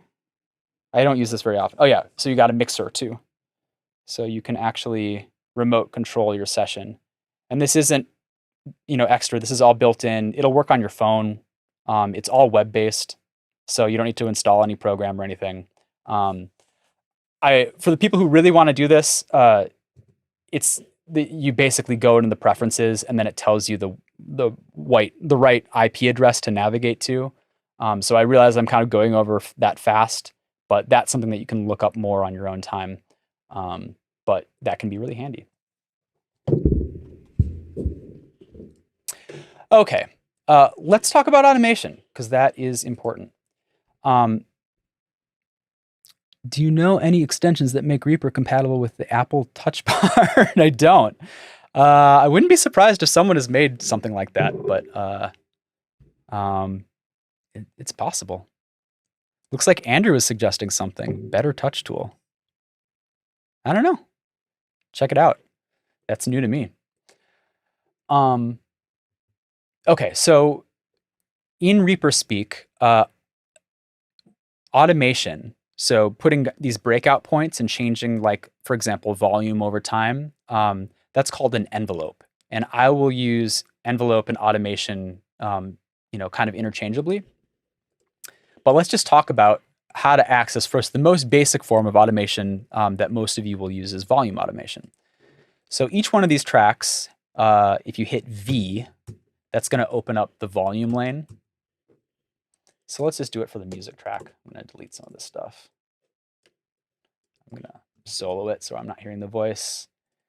And I've got a bunch of automation here already from when I was just kind of demoing it earlier. Let's say I want to clear that. As long as I click in the automation lane, hit select all and delete, it works really intuitively that way. You can also, I think, right click on some place and do like remove automation or reduce number of points. So there are a number of ways of doing this.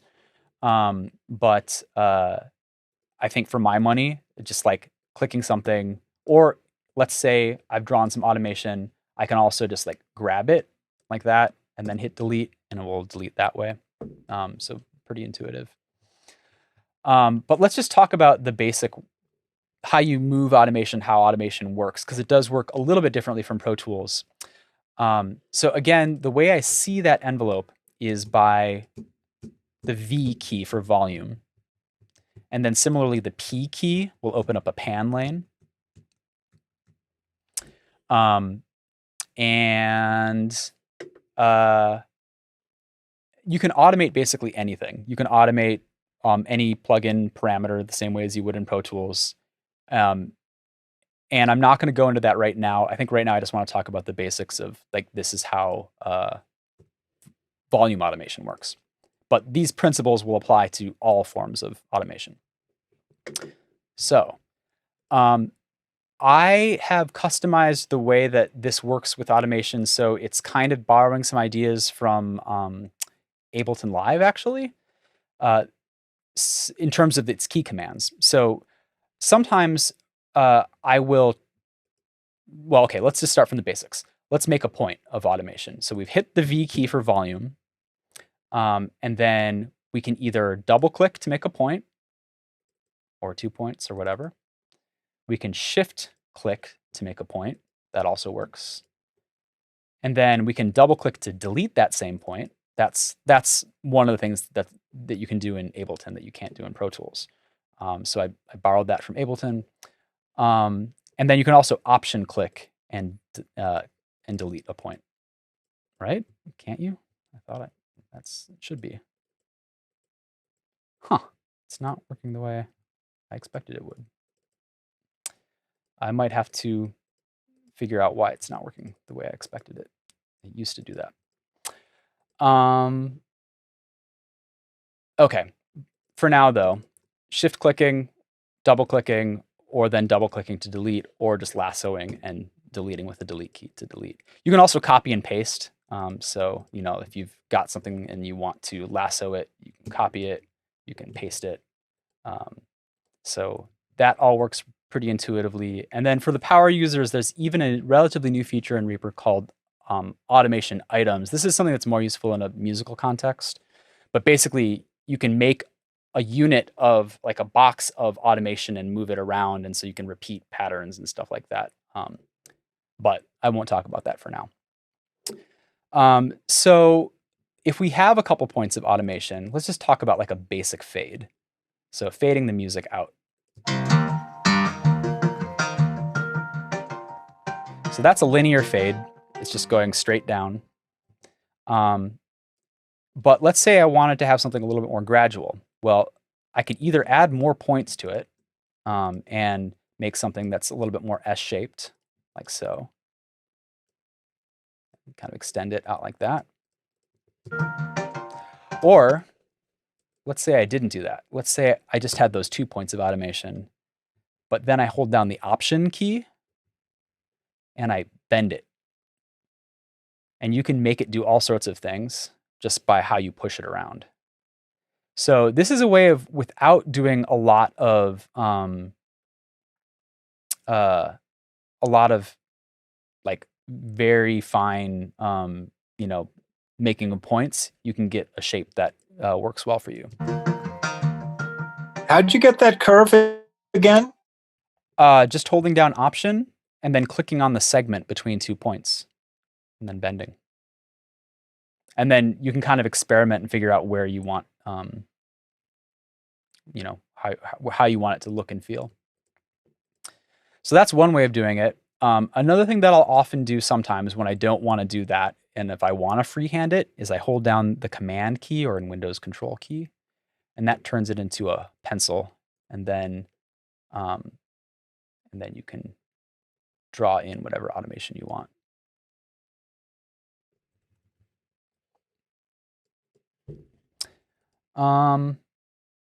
Yeah.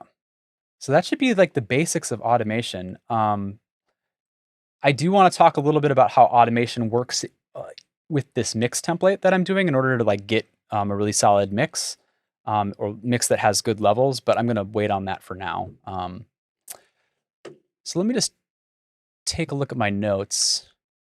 You know, actually, before we get into, so I think the next thing, for those of you who can stay with me, and I'm happy to sort of keep going with this. I feel like this has been a little bit slower paced, but a more focused version of the class than I did last week.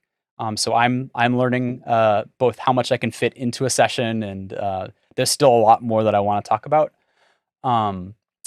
But sorry, I'm just thinking about like a few different directions I can go. I want to show you my template in more detail, but before I do that, I want to talk about some basic file management and file structure kind of things. So I will say, by default, Reaper's settings for like how it saves files don't really work for me. So I've customized it quite a bit. So this whole time I've been working in this unsaved project. You can see up here it says unsaved. And I dragged and dropped audio that was in my downloads directory right here. So in Pro Tools, you would have to save the session before like as you start. At the very beginning, you'd have to save it, and then you'd drop in the audio, and it would put that audio into an audio files folder.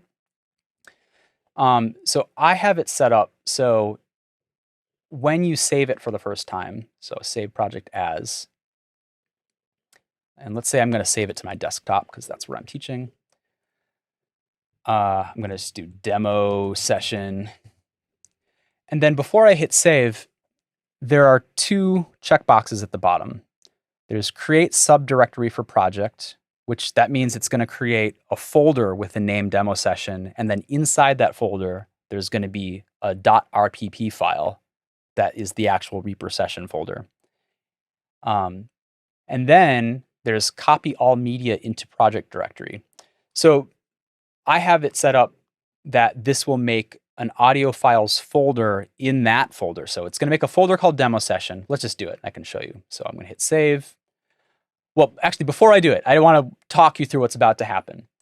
And it's going to copy the files from the downloads directory to this new folder, but it's going to leave the files still in the downloads directory.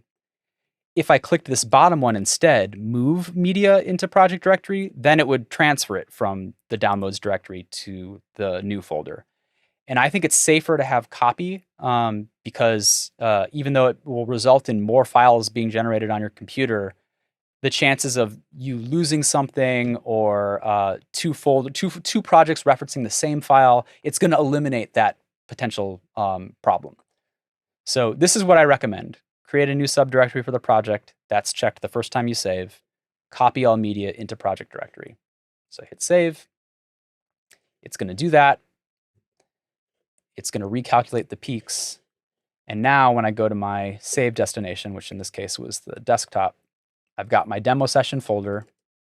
And in that folder, I've got the RPP file for the Reaper session. And then I've got an audio files folder. And then I've got the two files right here along with its peaks info. So this is also a way of keeping the peaks information a little bit organized. And then this impulses thing is actually, I didn't explain this last time, but I have this reverb in the session. So if you want to apply reverb to music, and that requires these two little audio files that will also get saved with the session. So they're impulse response files is what it's called. They're like super small files that don't actually sound like much of anything, but that's what it sounds like. But it's basically a model for how the reverb will sound. Okay. That's file management. And then, when I'm collaborating with folks, I'm basically working straight out of Dropbox. So all this stuff is happening in Dropbox. And that means that as long as everyone's in sync, whenever I am doing that copy new media into the project, like if I were to add a new file into this, and I would do a save as a new version, basically save as new version. And then that would make sure that all those files are getting synced, and it's a way of me making sure that everyone's looking at the same version of things. And then I'm very like particular about each RPP session has like a date and like the person's initial who last worked on it. So that's a way of making sure that no one's sort of stepping on each other's toes when we're sharing the same Dropbox space. I saw a hand raised. Yeah, I mean, my question for you is just how do you typically back up things, either as you're working on them or after the fact? Are you saving all of these things onto the hard drive on your computer simultaneously on an external hard drive? Like, how are you typically set up as you're working? Well, that's a little bit outside of Reaper, but happy to answer it. I have Time Machine running on my Mac, so I have an automatic backup. But in addition to that, I actually have Reaper set up to auto backup the session. So every 5 minutes, if I'm trying to get this, let me open up let's see if it's saved. Have I been talking for 5 minutes? Desktop, demo session. I have been talking for 5 minutes. So now that we've been talking for a bit, it's made an auto save. And it will continue auto saving as long as I've got this session open. Although, interestingly, if you go to these other sessions that I had as examples that I haven't been working in this whole time, they haven't been auto-saving because there's nothing to save. There's been no activity in them. So the auto-save is only working when it needs to, because those files can add up over time. For projects that I've worked on for years, like at the end of a project, I'll have 20 gigabytes just of auto-saves that I need to clear out. I saw a couple more hands. Grant? Hey, Brendan. So I come from like a video editing background, and we're, obviously really obsessive about file management. Yeah. And so with what you just sort of described, I could see like all the audio files kind of just going into one big list, which would really stress me out coming from a video background. Is there a way to do like separate folders for music and actualities and things like that? Yeah, there is. That's a great question. And actually, this is something that came up in a project I worked on recently. The cool thing about the way Reaper interprets it is within the audio files folder, you can still create subfolders. So like I could have a music folder, put all my music stuff in here. And so basically I'm organizing it first. I'm putting the files into that structure first, then importing. And as long as that they were in that project audio files folder at a higher level, does that make sense? Then it'll continue working with the project, and it will always get saved. And so that's how I keep track of that stuff. Cool. So yeah, that's a little bit more like Premiere, where we kind of like manually handle our files and then sort of just let the thing float on top of them. Totally. By the way, did you know you can video edit in Reaper? It's true. No, I did not. Yeah. You can bring video in here. Because I'm looking at, I want to do sound design for videos, so that could be helpful. Yeah, it's pretty basic, and it's I think it's something that they added in version 5, but it is possible to do very basic video editing in Reaper. Erica, you had a question? First, just to follow up on what you just said. So if you drag audio in that you've already copied into the audio files folder, it won't like double copy. It just kind of understands that it's already in there for you. Exactly. Nice. And then could you explain just a little more in depth collaborating in Dropbox and what your method is there. Maybe you don't have time for that now, but I'm really curious how that works. Yeah, like, do you have a specific question about it? So is there, are you copying things out of the Dropbox and then like pasting them back in there? Or are you just every time creating a new Reaper session so that, you know, two people aren't somehow messing with it at, you know, at the same time? I don't use Dropbox a lot, so maybe I'm just not familiar enough with using Dropbox. I'm kind of radical in how I work out of Dropbox. So like I have everyone, basically it's like, so if I zoom out of this file structure, if you can imagine putting, I'll just make a copy. So I put it in my Dropbox like so. I've got it here. I would share the demo session folder with the people I'm working with. And then from this point forward, I would, whenever I do a save as, I would make a new RPP file. So we're all referencing the same audio. And this is especially helpful when you've got a lot of long interviews on a big project. Everyone has, you know, is looking at the same files. Their Reaper structure is looking at the same file structure. But then you'll just make new RPP files for everything. So RPPs that are renamed with the date and then the initials of whoever was working on them. And that way we can be working in parallel. So I collaborated really closely with Chloe Persinos on both Wolverine seasons. Like she and I, and then Paulus Van Horn on the second season. And we would be just, you know, like, you're working on episode 2. Okay. Today you're working on episode 2. Paulus, you're working on episode 3. And we would just jump in basically and save new versions. And then at the end of the day, I could either check things or review things, or if someone was working on a segment of something, then I could copy and paste that into a larger project. And so that's how you go from something like this to, I think I sort of revealed this a minute ago. This is what the Wolverine project looked like. And it actually takes a minute to load because it's so big. But it's many hundreds of tracks. I can see how the magic of the copy and paste and having the tabs just makes such a difference in the ease of having different people working on even the same episode, and then you can copy it over. Yeah. That's amazing. Yeah, it's very nice.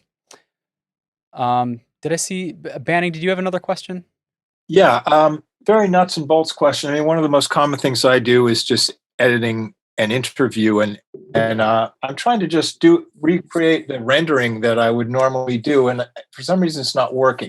If I select like just an item that I've cut out of a view, and then I go Opt Command R, and I say where it wants to go, and then I say render one file, it just keeps telling me no output selected, error, no render. So somehow I haven't selected correctly.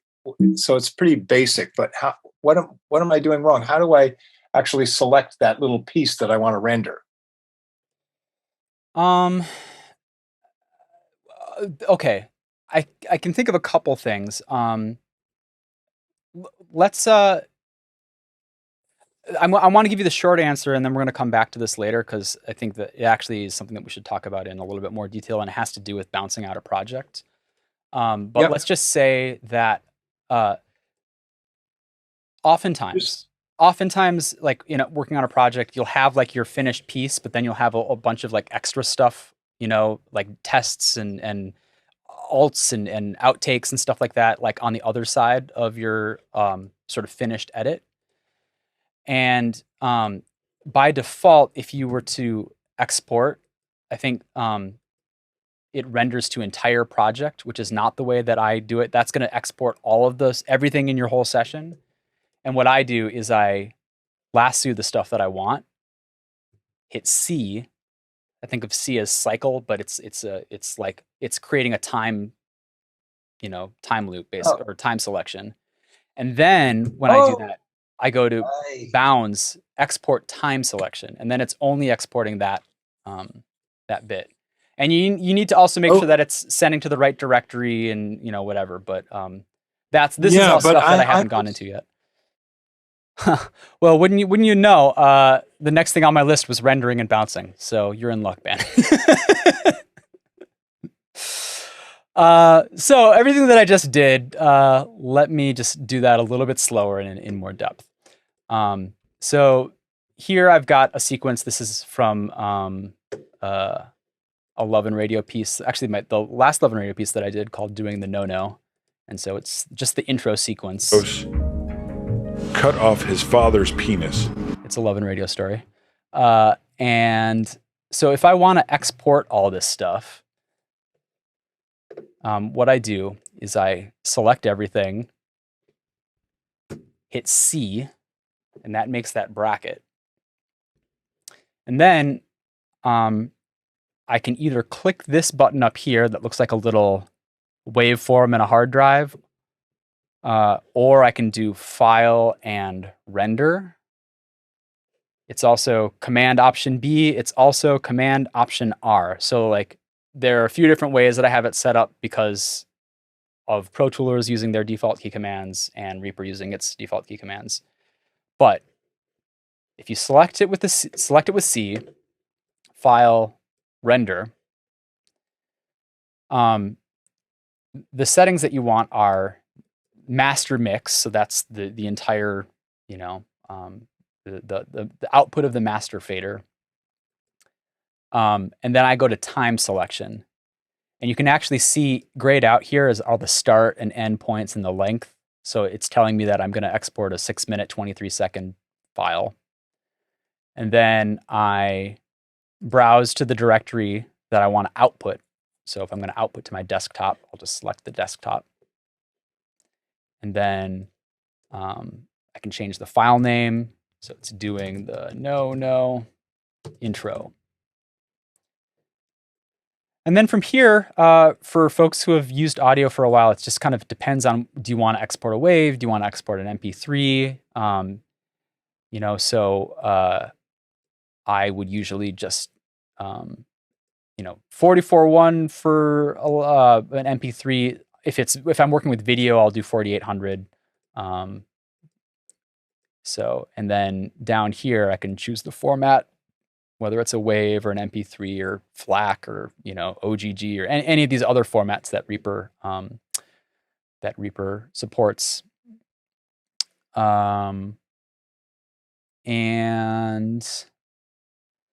Then I would, if it's an MP3, also select the bit rate, so you can change your quality level here, and then just render. And as soon as my computer catches up, then it will start exporting the file.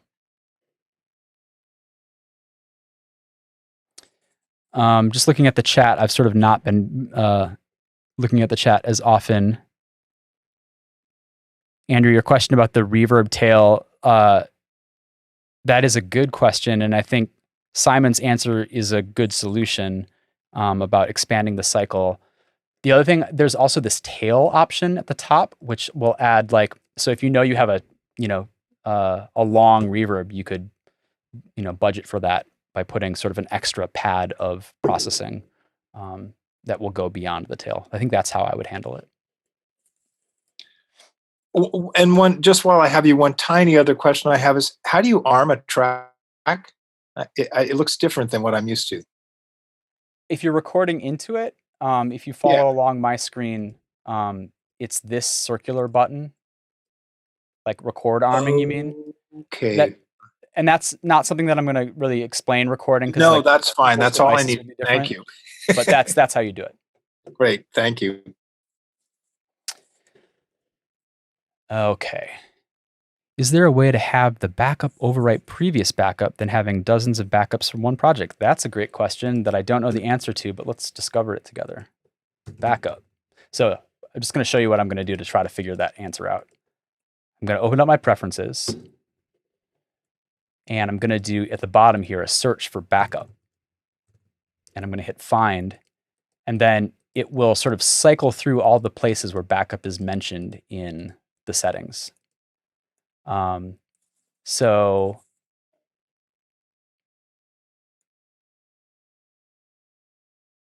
I don't actually see off the top of my head a way to handle that particular question. I guess you could maybe not have it time stamped. And if it wasn't time stamped, maybe it would just be its own file. But that's something that we can maybe experiment with at some point. So I don't know the exact answer, but it might be possible. I think I would rather have it auto backup because there are times when a lot can happen in 5 minutes, you know? Yeah. Yes, Jude. Hi, I'm coming from video editing. So normally I would import all my rushes and do some kind of organization before I put them onto timelines to sort through them. And I saw that you talked about file organization at the other end, but is there any kind of organizing your clips before you importing them into tracks, or a way to look at your hard drive within Reaper before you start adding stuff? Well, there are a couple ways around that.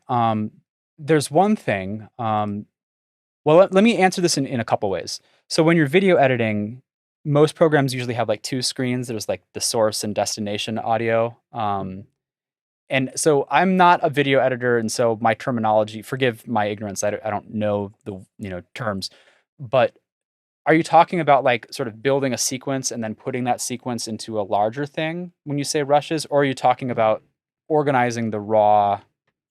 Yeah, it's more about file management at the beginning of the process. So I've got this from this location recording. I've got this from this location recording. I want to just work through what's interview, what's a field recording.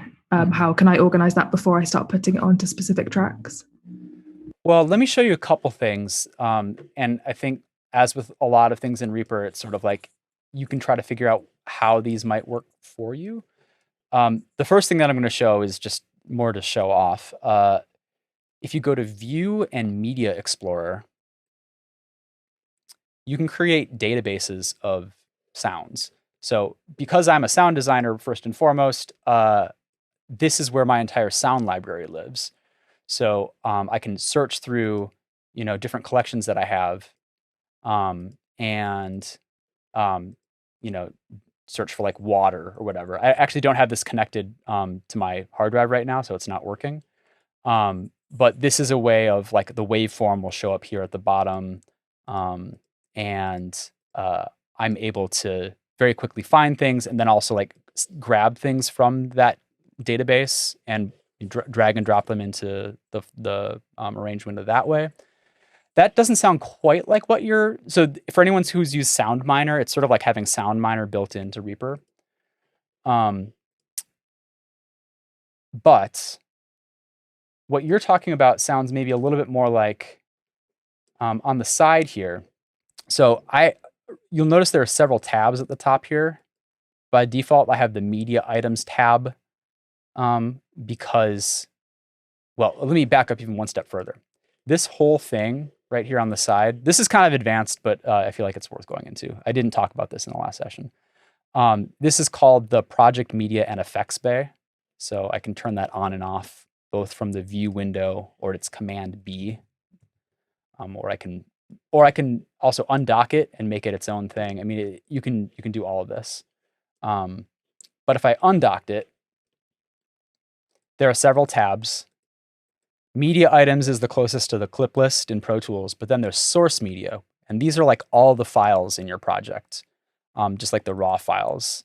And so you can get basic information about them. It has nothing to do with edits or editing, but you can, right click and rename them and do a lot of organization this way. You can play them, preview them,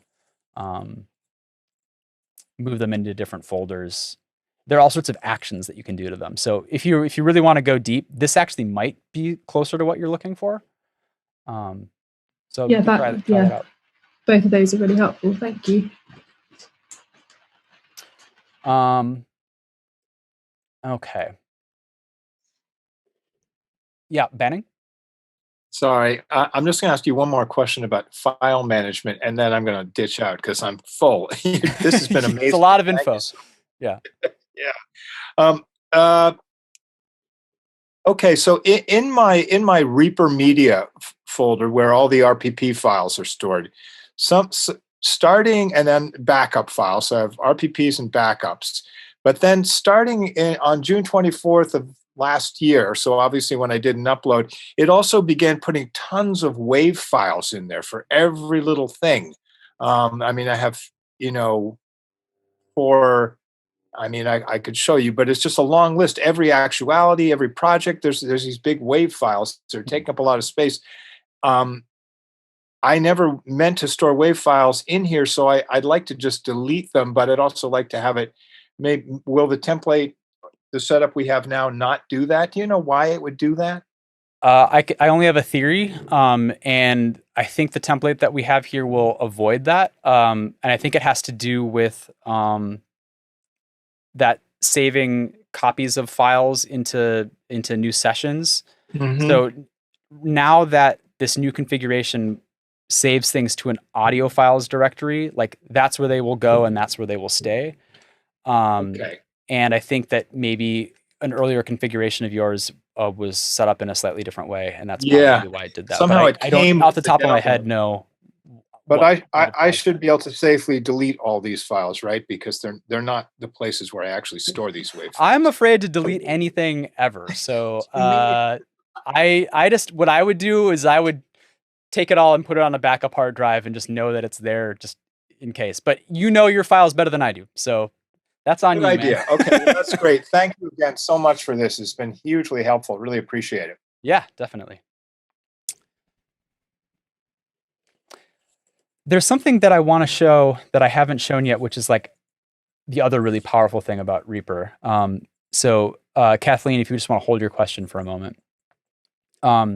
I've talked a lot about on Twitter about how customizable Reaper is, and that I would show people how it works, how you can make it work for you. And I want to just like scratch the surface of that a little bit, so you have some sense of what I mean when I say that. And to do that, I'm just going to talk about key commands a bit. So remember how to open the action list with a question mark? When we first talked about the action list, I was talking about it much more as like, this is a way to look up key commands.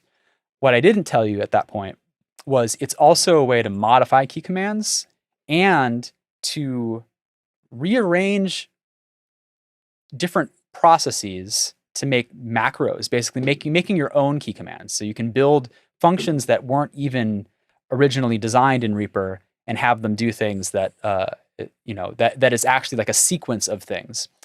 So I told you very early on about how I have this this hover edit, where if I just hold my mouse over the B key, if I hover over an item and then press the B key, it's making it edit wherever my mouse is hovering. So that wasn't built into Reaper by default. So let's find the shortcut. So find shortcut B. So now it's pointing me, and it's actually saying this was a custom thing. Custom group split under mouse cursor. That's what I called it when I was first making it. If I go to edit action, I can see that it's actually made up of 3 different actions. And then, so on this side, these are all the different things that Reaper can do in the whole program, including like other scripts that other users have submitted, and including things that the SWS extensions have added. So it's a bunch of things, and then you can basically sequence them all together.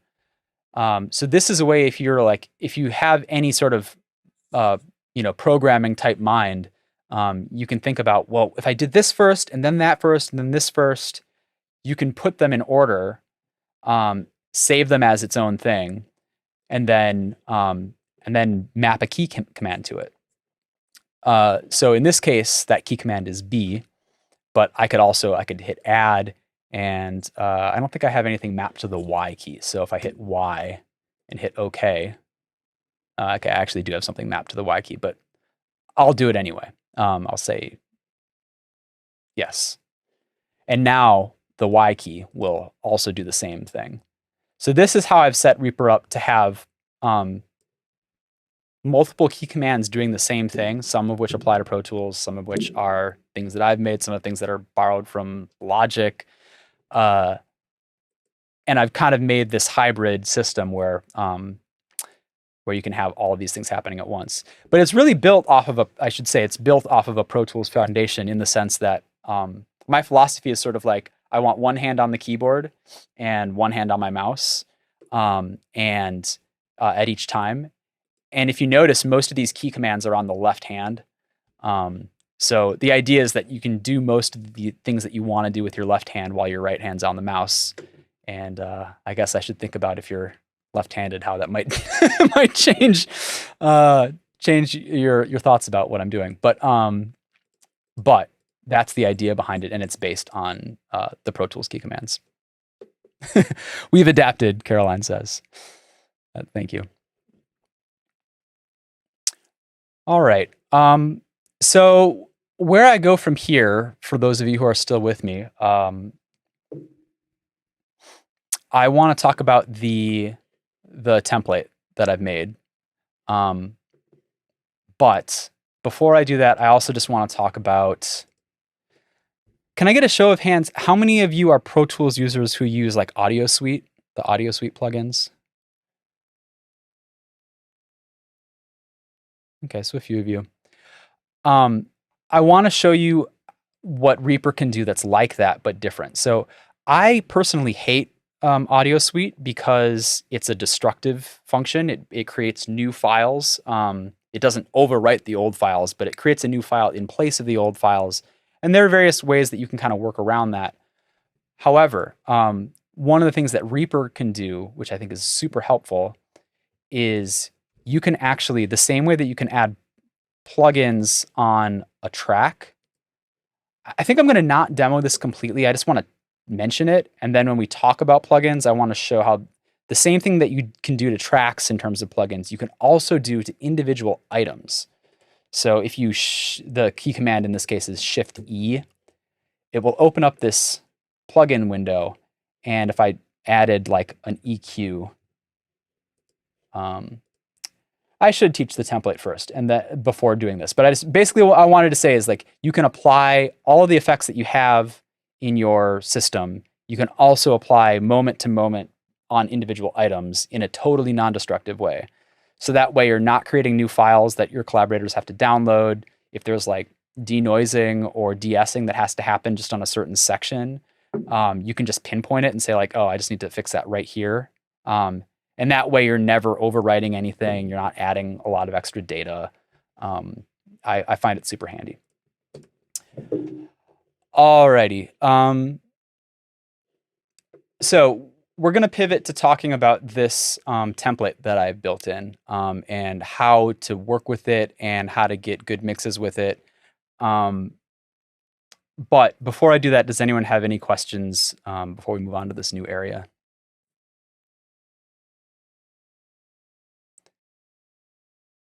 Erica? I don't think I use these all that often, but is there an equivalent of consolidate and export? There is. And in Reaper speak, it's called gluing. So what you can do is grab a chunk like this. You can go to item and glue items. That's one way to do it. And so it's going to consolidate them and turn it into its new file. And then, I mean, you can, that file will be in your audio files folder. You could find it, or you could find it in the, up here. So it's at the very top and at this point, and then you could drag and drop that wherever you want to go. So that's a quick way of doing it. And then I think, do you remember with the Pro Tools, it's like option something 3. Does anyone know this off the top of their head? I just programmed this yesterday, and yeah, it's option shift 3. So that consolidate key command from Pro Tools works in Reaper as well now. Thanks. Kathleen?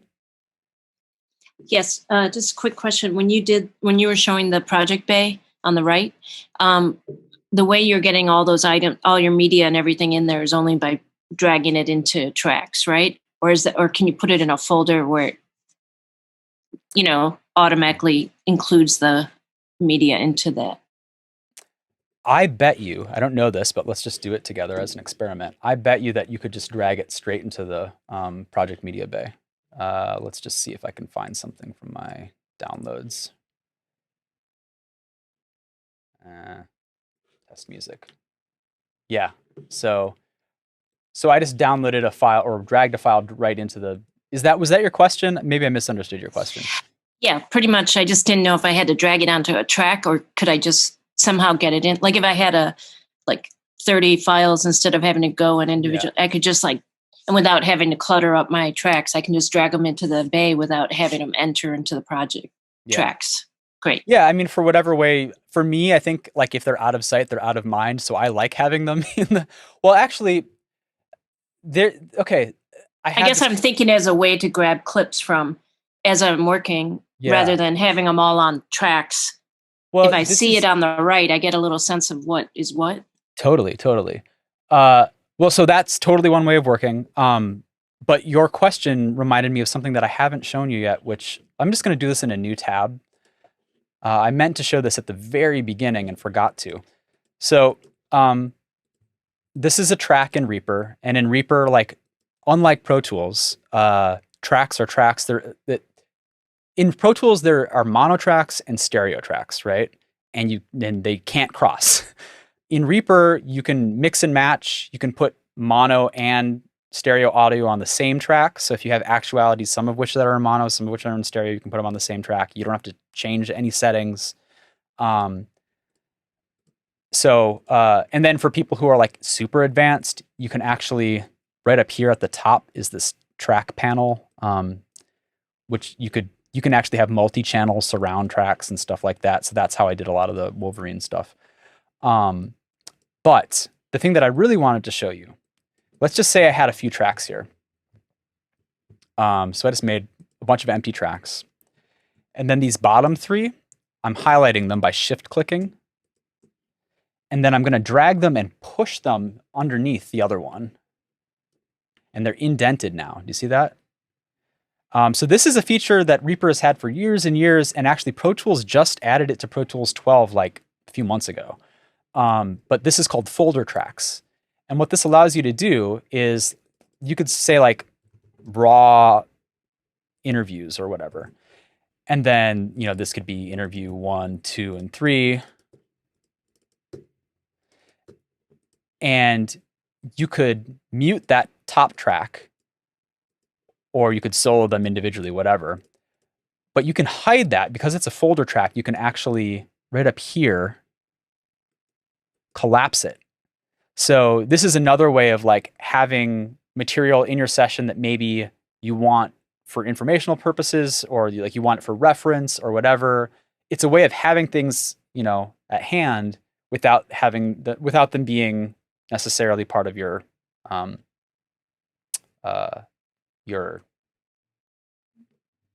session. Hey, Brandon, quick question.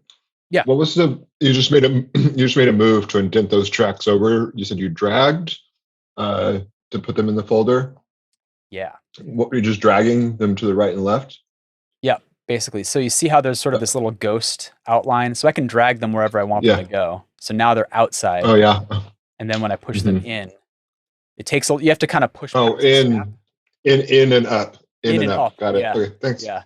And then the terminology is these are child tracks, and then this is the parent track. So when you're looking up different functions, that's what they're called. And that's also a huge part of my sound design approach.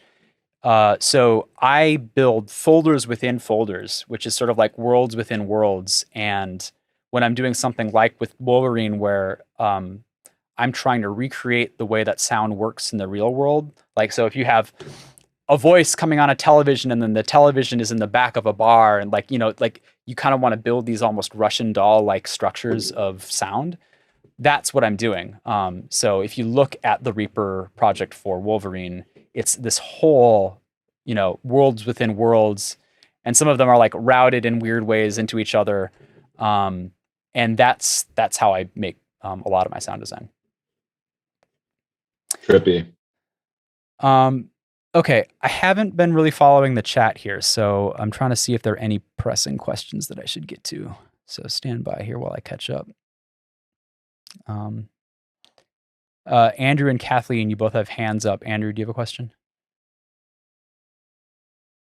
Well, I was gonna ask about grouping and selecting all the tracks. You've kind of addressed this with the Ripple thing.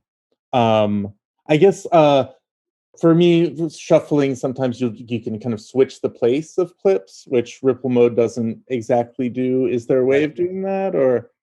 This is one thing that I haven't found a way to replicate the exact behavior of Pro Tools. And I think also I've gotten so used to the Reaper way of doing it that I prefer Reaper's way.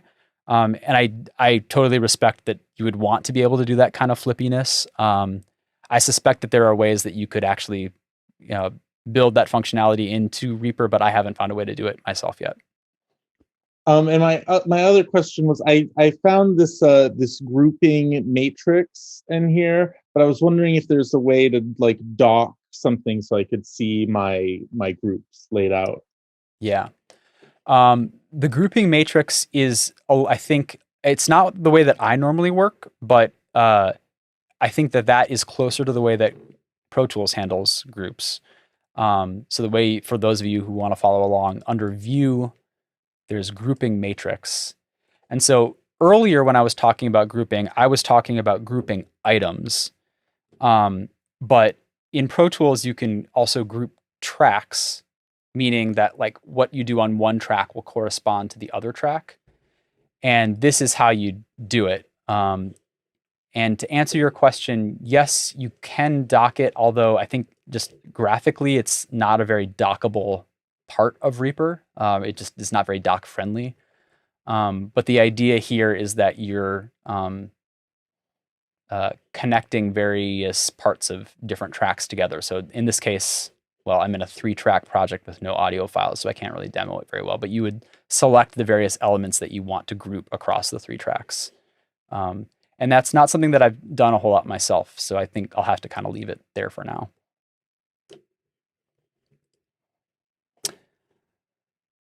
All right. Okay, so now for real, let's talk about this template. So if you don't have it open, again, it's File, Project Template.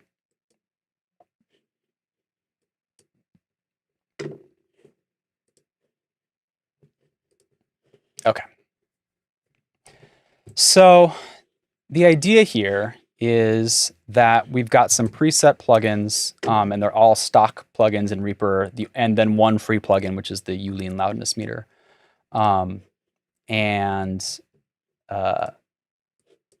That if you can follow this procedure, that you will wind up with mixes that are relatively well mixed. So remember the first hour of this session when we spent a long time installing SWS plugins? The reason why I really wanted to make sure that that worked successfully was SWS does a bunch of things in my configuration, but the most important thing in my mind is it does automatic loudness normalization. And this is not something you can do in Pro Tools, at least not without third-party extensions or third-party plugins that I'm aware of.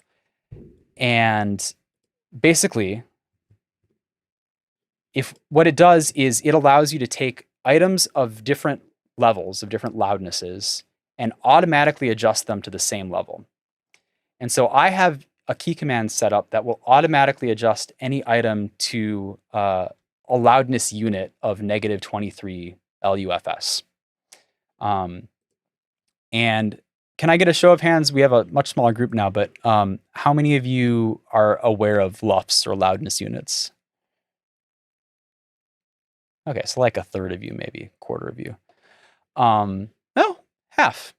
Actually, okay, that was more than I thought.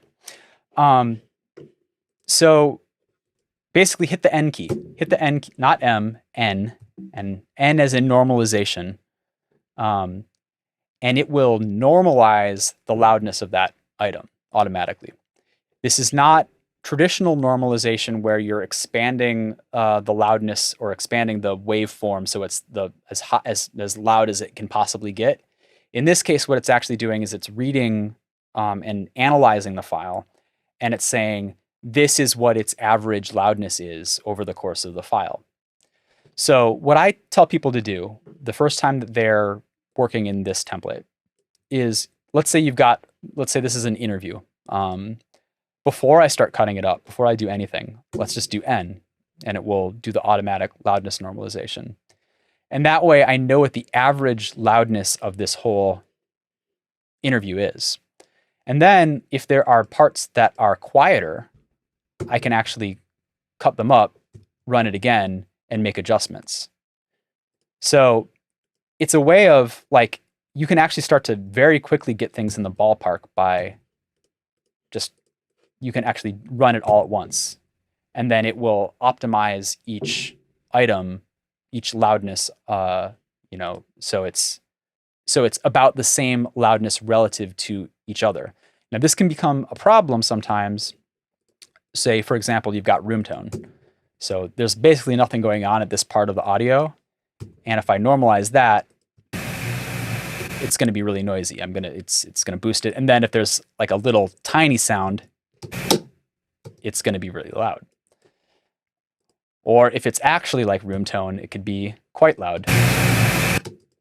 So you need to be aware of that as a possible pitfall if you have like an edited interview and then you're trying to do this kind of process on the whole thing. But more typically what I do, and this is such a short piece of audio that it's hard to really do this as an example, is I will sort of look at the range of different sounds. So if I normalize the file once, I know that on average it's at about -2 decibels quieter than when it was recorded. And then as I start to do cuts and stuff like that, and I start to look at it on a more micro level, I can start to see what the ranges of those variations are. So if I'm starting to see like, well, I'm seeing -1, -3, yes, there's a moment where this one's a bit louder, so that one has to be turned down. I can start to get a sense of what the averages are, just kind of in a spitball-y kind of way. And it'll allow me to actually, like, then I can manually set it to whatever I want. So I haven't told you about this key command yet, but like Pro Tools where there's clip gain, you can do the same thing in Reaper. So I'm going to reset the individual levels for each one of these items by doing, in this case, it's Control-Shift arrow, right arrow. And then Control-Shift up and down will raise the level of that clip individually. And I want to be really clear that I'm not changing the volume on the volume track. That's staying the same. But this is happening, this clip gain, it's called clip gain in Pro Tools. It's called like item volume or take volume in Reaper. This is happening first. So the order of operations for the engineering minds out there, it starts here on the very top. The very first thing that happens to an audio file is the item gain. Then it's going to run through any plugins that are on the track. And then after all those plugins have done all their work, then it's the volume. So philosophically speaking, what I tell people to do is make all of your corrective adjustments here on the clip level or on the item level first to make sure that things are the right loudness. And then if there are compressors on the track, it'll run through those compressors. And then after that, you can do creative decisions about whether you want the voice to fade out. And that way, the volume automation that you're doing becomes much more about the creative relationship between voice and music and less about the technical up and down of, the individual voice. So you're, just to say it again, you're doing your technical volume corrections here, and then you're doing your creative changes here. This actually goes a level deeper. So the same way that the V key controls the volume here, Shift V on item will add this extra volume line here. And this is a way, and it works the same way as other automation. You can go in and make micro adjustments here So I can draw them in with a pencil. I can, all the same things. I can bend them in the same ways. So if you've got someone who's got like a really nasty P-pop or a plosive kind of sound, there are a number of ways that you can address that issue. You could do it with some high pass filtering. But one very quick way is just to like pinpoint that moment that needs to be ducked down and just dip it down. And then you can see that the waveform is actually changing in correspondence with how I've made that adjustment.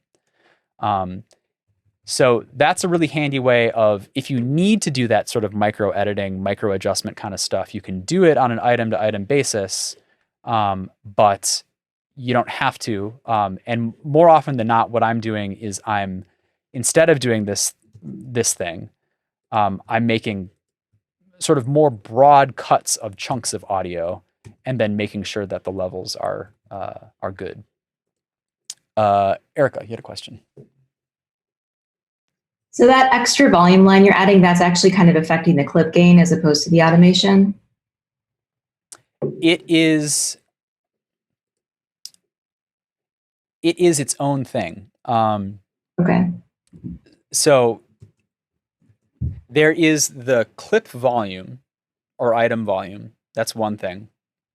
Then as a baseline from that, there's a further adjustment of up and down from that envelope. And that will change the waveform. And then as you move the clip gain for that item, that baseline adjustment is built into that calculation as well.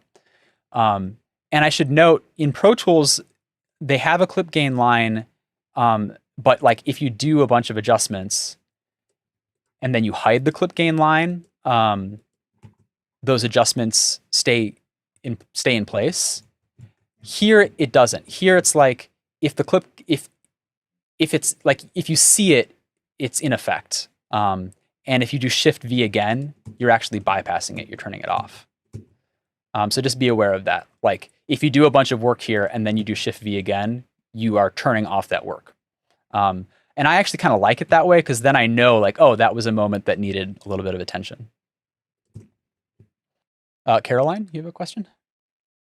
Yeah, so I was wondering, like right now you're working with just one interview clip, right? So like if you're working with like a bunch of different clips, what number are you adjusting to? Like the average number are you just like shooting for like -18 or like how do you adjust that?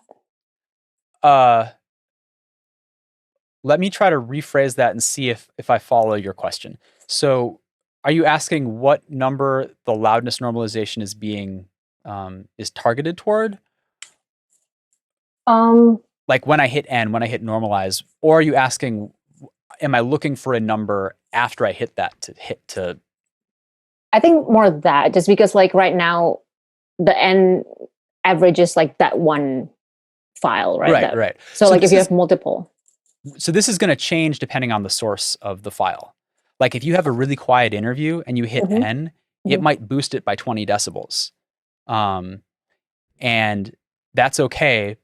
But it's not like you're trying to move that 20 decibels to another level. Do you see what I'm saying? Like the number that you see right up here at the top of the item is the number that it needs to be in order to achieve that loudness target. Okay.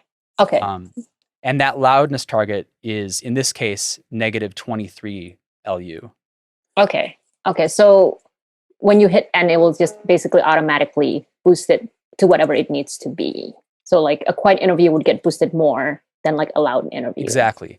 Now I'm going to jump ahead and say, because I haven't gotten to this part yet, but so for people who have been doing podcast mixing, you'll be like, well, why is it -23 when -18 is what we're trying to shoot for at the end? And there are a couple reasons for that. One is -23, 24 is like the loudness spec for a lot of television. So it's kind of good practice to be mixing to that level. And then at the very end, we have some plugins that are going to boost the whole mix up so it achieves that -18.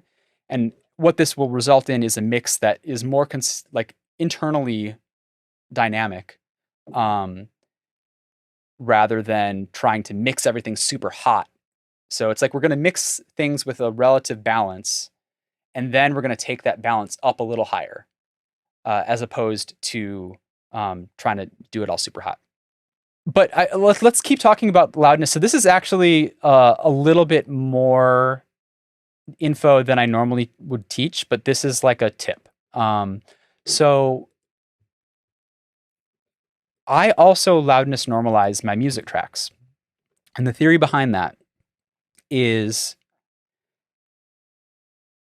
if I run the loudness normalization on the music like I'm doing now, and I know that, so as a whole piece of music, it lowered it by 9 decibels about. When the music is in the clear, so when voice is not competing with it at all, I know that it should be at a volume level, not a clip gain level, but a volume level of 0. So if I am trying to like have the voice talk, and then as soon as the voice stops talking, bring the music up and have the music be at full level, this is how I'm doing it. So so I know that all of my volume adjustments on the music are effectively subtractive. They're less than 0. I'm not having to boost the music ever because the music is already at its loudest point, or the loudest point that it should be in relationship to the voice. Does that make sense? When it's at 0. So, and typically I'm finding that I want to duck the music by like about 12 decibels. It's kind of interesting. I find that like sound tends to work in groups of 3. So like if there's a volume jump of more than 3 decibels, it tends to stick out to me. I tend to notice it. But if I do a volume, like between these 2 clips, this is from 3 to almost 0, I'm probably not going to notice that jump. But if I'm jumping from like 3 to -3 to +3, I am going to notice that jump. So I tend to make transitions in groups of 3. But then on top of that, multiples of 3, just like they're interesting relationships. So a level of 12 decibels lower than the voice, I find tends to be a good level for like a bed of music, where it's not fighting with the voice. So let's just test that out. Here's just a little bit of test audio to make sure that your the music's still audio present, device it's still drivers there, are configured properly, but it's in not Reaper, fighting at all. and that you're hearing this successfully without any glitches or pops, and that it sounds like smooth, clear audio. And then it goes up.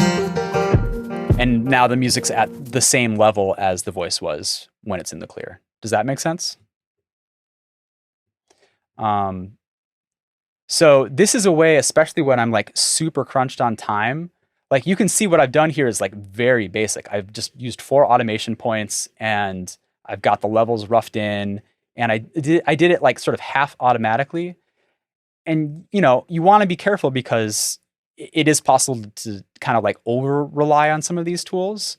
But it's a starting point. And then from there I can be like, well, okay, I want the music to like fade in a little bit more cautiously or whatever. And then I can start to play with the shape of the, the shape of the curve or whatever. And I can adjust it however I want it and like make the music rise faster. Or like if there's a piece of music that's a little bit quieter, like you can see there's a beat that kind of comes in right there. Like that's where the body of the piece. So like maybe now I can make a creative decision to like boost this part a little bit higher than 0 because I can see and feel that it's actually a little bit quieter. Because there's a lot of space there. And then this is where I demoed this clip earlier. So like, I know the beat drops here. And I've done all this adjustment and stuff like that. I could either turn off the volume follows automation, or not, sorry, I misspoke.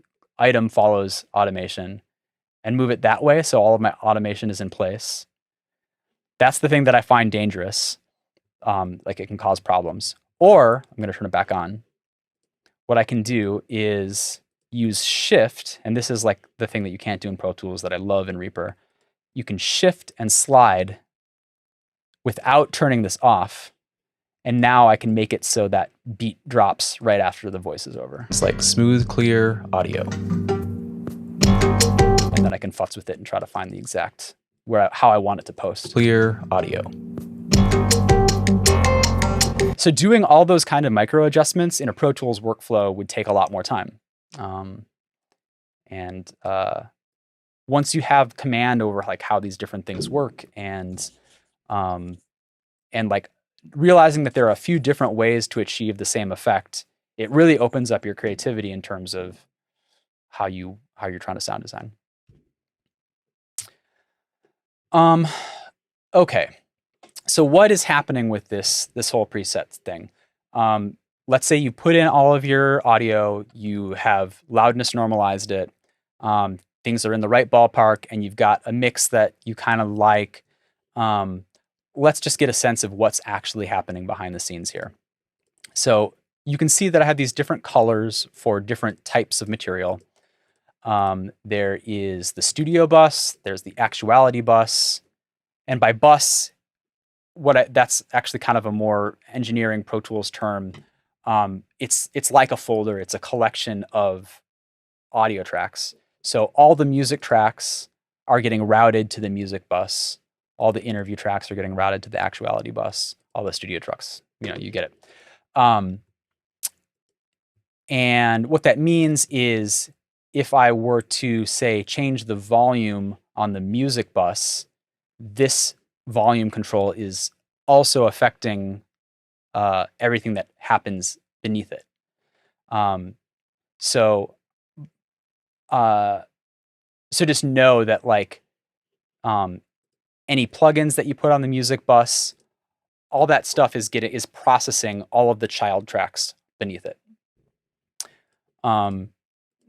So I'm going to actually move this voice up to the studio track, and I don't want it to get it out of alignment, so I'm going to hold Control down. And like in Pro Tools, if you hold down Control and move things, it actually restricts it, so you can only move it vertically. You can't move it left and right, and that's a way of keeping things in alignment. So now I've put it on the Studio 1 track. And let's just think about what's happening in the terms of order of operations of sound. So the first thing that's happening is the item level has been adjusted individually for each one of these clips. Here's just a little bit of test audio to make sure that your audio device drivers are configured properly in Reaper and that you're hearing this successfully without any. So that felt like a little quiet, so I might make a cut there and just bump that up a few decibels. And then if I'm doing something where there's like a big jump between level, I'll try to add a crossfade. And I'm adding the crossfade just by dragging the end of the file into one another. That's one way of doing it. I can also do that and hit F and make a crossfade that way. So that's really handy. And then let's just pretend that like maybe I needed to put a fade there with the D key and a fade at the end with the G key. I don't really need to because it's a pretty clean recording, but that's a good practice. So all of that stuff is happening first. It's going to fade up, go through all these volume adjustments, and then fade down. After that, the audio goes through the plugin chain. And so this turns all the plugins on and off. And actually, I'm going to bring up the mixer so you can see some of the plugins here. Turning the plugins off is orange, on is blue. And then if I click FX, I can see this chain of plugins, which is the same thing that I'm seeing here on the studio track. And I'll go through these briefly, but let me just sort of tell you what they're doing first.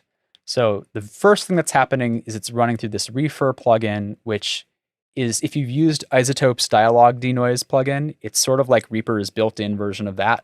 It does not work as well as iZotope's dialogue denoise plugin, which is, I think, quite magical. So I, in my own professional work, will always be using that as a third-party plugin. But if you don't have the budget for iZotope, or you can replace this with that plugin if you want. But this is doing some very general denoising, and it like works relatively well. you start noticing a little bit of graininess as it reaches the noise floor, but in a pinch, it works quite well. And the way, well, I'll talk about how these plugins work in a minute. So first thing that's happening is it's denoising. And my philosophy here is I want to take care of all of the issues. I want to get rid of the bad stuff in the audio before I start boosting any sound. So I'm first trying to get rid of the noise. After that, and this is something that I only turn on for these studio tracks. Can I get a show of hands? How many of you know what a gate is? Okay, so maybe half of you. A gate is basically a way of having the audio automatically turn off when someone's not speaking. So you only hear the audio when someone is speaking. I think gates tend to sound pretty bad. And instead of gating, even though I call this gating, from an engineering perspective, what I'm doing here is called downward expansion. And what it's doing is instead of turning the signal off when someone is not speaking, it's just turning the signal down a little bit when someone's not speaking. And I won't talk about the specifics of how you configure this yet. I think it's configured in a way where if you've recorded something in a pretty decent room, like not a perfect room, like I'm in a room with a window in front of me right now, and there's definitely like cars passing and stuff, but I do have some sound treatment. So I'm getting a pretty good sound from my mic. This downward expansion, along with what's happening with the noise reduction, when those two things work together, I get a result that sounds pretty similar to as if I recorded in a nice studio. It's not going to be the same as like really being in a nice studio, but it works in a pinch, and I think you can really go a long way with it. After that, I have an EQ, and I'm not doing much to it. And I've sort of configured the EQs to sort of do as little damage as possible. But for people who have engineering experience, you can see that I'm doing some high pass filtering. So I'm filtering out the very lowest frequencies that the voice doesn't really tend to exist in anyway, or the areas of sound where you're getting a lot of like thumps and P and B pops and that kind of thing. So that's why I'm screening out the low stuff. And then I'm like adding a little bit on the, just a tiny bit on the top end. But mostly what I've got here are like different places where you could start adding some of your own color. So I often find that in the 250 hertz range, that's where voices tend to be muddy. So if you've got kind of a boxiness, that's where you'd start to pull that down a little bit. If you need to boost someone's bass, that's where you'd pull that up a little bit. So I've got these points kind of configured for, these are areas that you might play with, but by default, I've got them kind of as neutral as possible. And in general, my mix philosophy is like, let's try to keep things as neutral as possible anyway. And then lastly, there is a compressor. And different engineers are going to have different philosophies about compression. Mine, again, is sort of like, let's do as little damage as possible. So this is set up with a very low, if you've used compressors before, a very low ratio. It's 2:1. And it's only compressing about 3 decibels. So the theory here is that if you've done the loudness normalization, your voice is already in the ballpark. And then this compressor is just sort of getting the very peaks of sound. So if someone laughs really loud, it's gonna push down on that a little bit. But for the most part, it's going to be pretty neutral sounding. Here's just a little bit of test audio to make sure that your audio device drivers are configured properly in Reaper and that you're hearing this successfully without any glitches or pops, and that it sounds like smooth, clear audio. I think that Reaper's built-in EQ and compressors sound fine. I think they're good. I use them all the time. They're definitely not the prettiest, and they're not the most intuitive in terms of graphical user interfaces. So if you are an engineer and you know what compression does and how it works and like what settings do what, I think you can go actually quite a long way with the built-in plugins. But these are not plugins that I typically teach with because they don't visualize things in ways that I think are very intuitive. I think Isotope stuff, again, does that quite nicely. They visualize a lot of that the way that it's changing the gain in ways that I think are very helpful for teaching. But the idea here is that it's free, it's built in, and it works. So all of this is happening under the effects. And by the way, you can turn them all on and off with these checkboxes here. And then you can reorder them. This is the order that I recommend. So it's starting from the top and working down. And then you can add other effects, and sort of like other places in Reaper, you can do a search for like EQ. So if you type in like any plugin that has the letters EQ, it's going to narrow it down to that range of plugins. So you can, put that in there and then put your whatever plugin you're looking for in that order. And Grant, do you have a question? Yeah, a really stupid one. The big icons, the big folders and magic wands or whatever is there. Those are microphones, but yeah. Are those? What are they? Why are they there? They're there. Are they useful? I don't know. You tell me. I put them there.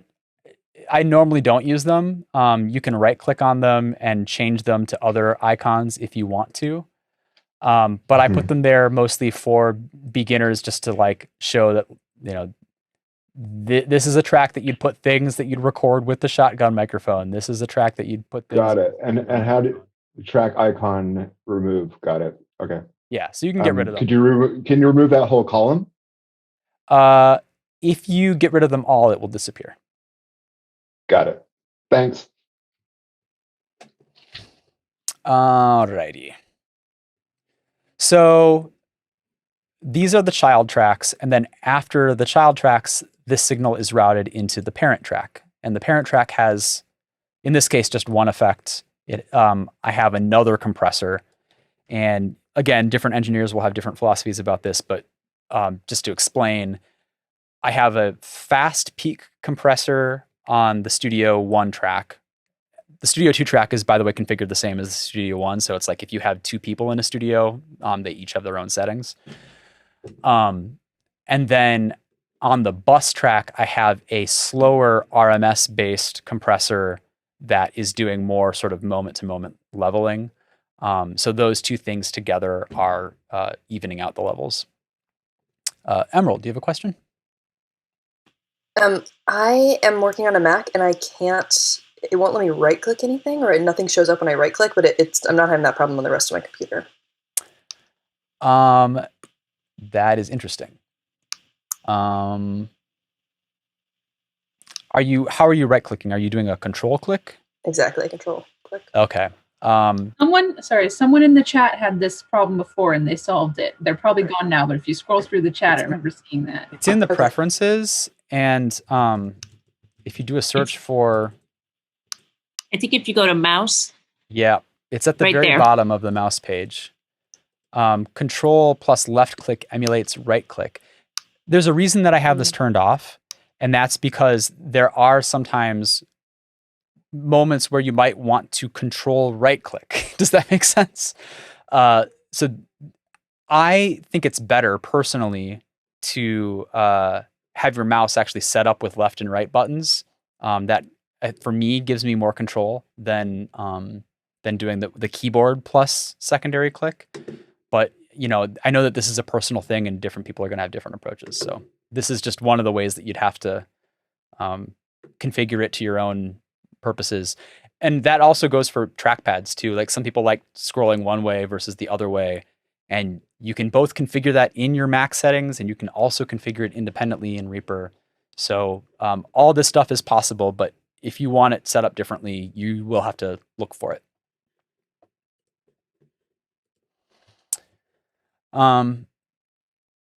Okay, the actuality, you can see that I actually don't have any plugins on the interview tracks themselves, but I do have plugins on the actuality. And actually, I meant to turn this off. My general philosophy is like you want to do much less, or rather, let me say it this way. The hope here is that audio on the actuality tracks kind of is gelled together more. So that's why I'm not doing independent things for different tracks. I'm trying to do all the processing together. And I typically don't do any of that gating or downward expansion on actuality tracks because I don't want the sound to be cutting in and out or getting turned down, especially if you've recorded sound out in the world like that. That just doesn't really make sense. That's the kind of thing that you'd only want to do in a semi-controlled environment. I do have the noise reduction plugin on it, and I should just show you how this noise reduction plugin works because I forgot to do that last time. I'm just going to copy a little bit of this audio. Similar to the isotope plugins, if you've used the denoiser or a lot of denoiser plugins, you have to kind of teach it what the room tone sounds like. So the way I do that is by making a little edit of just room tone. And in this case, I'm going to loop it. I have the loop button turned on right here. So it's looping just that noise floor by itself. And then I'm going to reset and automatically build noise profile. And so what you're seeing, this red line, is sort of it's the noise profile of this piece of audio. And I tend not to use this, here's just a little bit of test audio. There we go. I tend not to use this as aggressively on things that are recorded, like field recordings and stuff like that, because I kind of like the sound of like being out in the world. And as with all noise reduction, if you use too much of it, if you start hearing it working, that's using it too much. So this is the kind of thing that I would use more like in a controlled environment if I was recording indoors, but I would probably turn it off if I were outdoors. And then I've done a little bit more aggressive shaping of the EQ on this one. So it's, again, kind of like cutting out more of the lows, cutting out a little bit more of the highs, but still pretty gentle. And the idea is that all of the interviews are getting filtered through this same set of plugins. It's going through a fast compressor and a slow compressor. So same kind of general philosophy as before. And then this is kind of my own little secret sauce thing at the end. I add a super subtle, like almost impossible to hear reverb, which takes it from the feeling of someone speaking like in your head to someone speaking like just like immediately in front of you. And this is just like a personal thing that I like doing. You can turn it off.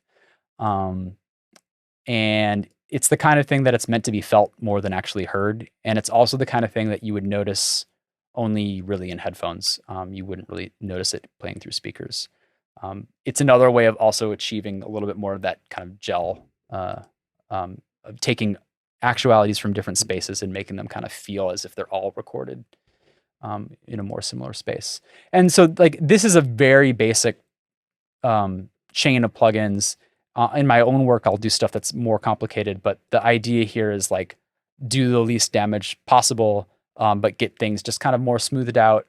And then if you've done the normalization and gotten the levels in the right ballpark, these plugins should be tuned in a way where they're giving you good results.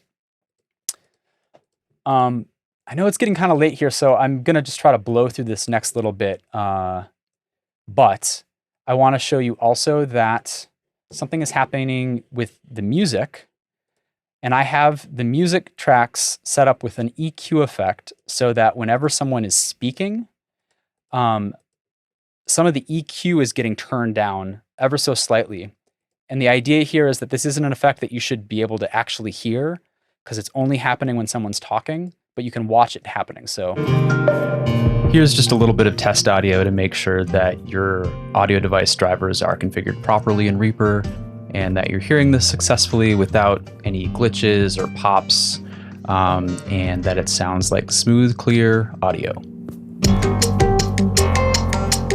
So it's a very gentle, super slow thing. It's only happening when people are talking, and it's just the middle frequencies is the idea. And it's a very broad EQ, so it's not. You could, if you want to get into it, you could actually like sculpt it around certain frequencies if you wanted to. But I tend to find having it be more gentle, and it's just like a very slight ducking. I kind of don't want it to have that like AM radio pulsing effect that like late night radio, you'd hear someone talk and then the music disappears while they're talking and then it like boosts up really quickly again. This is meant to be something much more subtle. But it's happening in the background and you can turn it off if you want.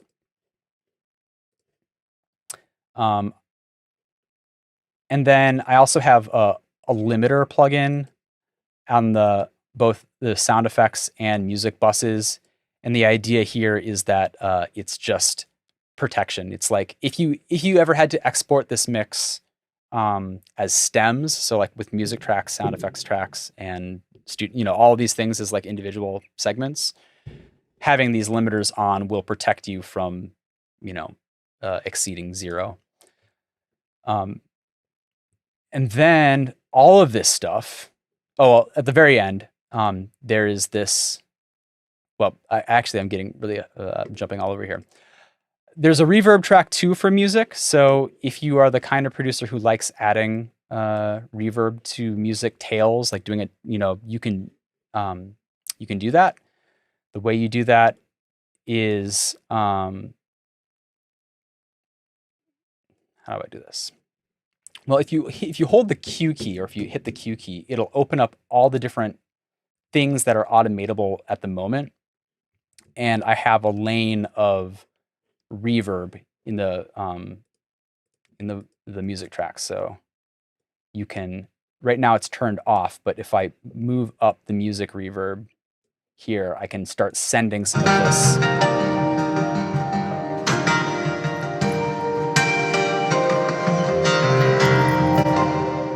I can send the music track to this reverb track.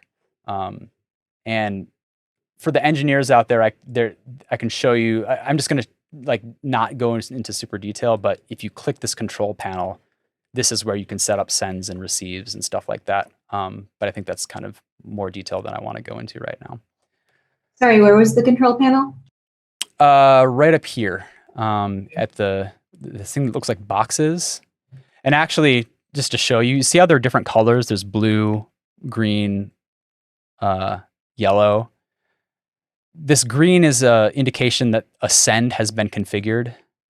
And the yellow is an indication that a receive has been configured. So both these music tracks are sending some signal to this reverb track.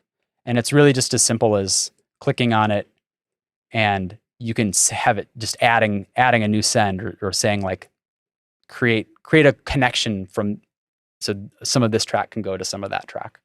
And that's something that I use in a lot of sound design as well, but that's getting a little bit in the weeds for this. Okay, the green track here, pre-mastered material, that is for stuff that's been already mixed and stuff. So if you don't, if you have stuff that you already know is at a certain loudness spec and you don't want it to run through compressors and stuff like that, this is where you do that. But again, the best procedure is to put stuff on here and then loudness normalize it because it will be getting a final limiting stage at the very end. So all of this stuff, all of this whole bus or this whole template, all of these tracks are then getting routed to the master track. And then the master track is where we've got this U-lean loudness meter that we installed. And so this is how you can check and see, like, I'm going to break this out a bit.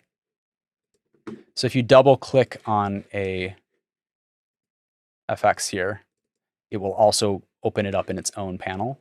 So just be aware of that.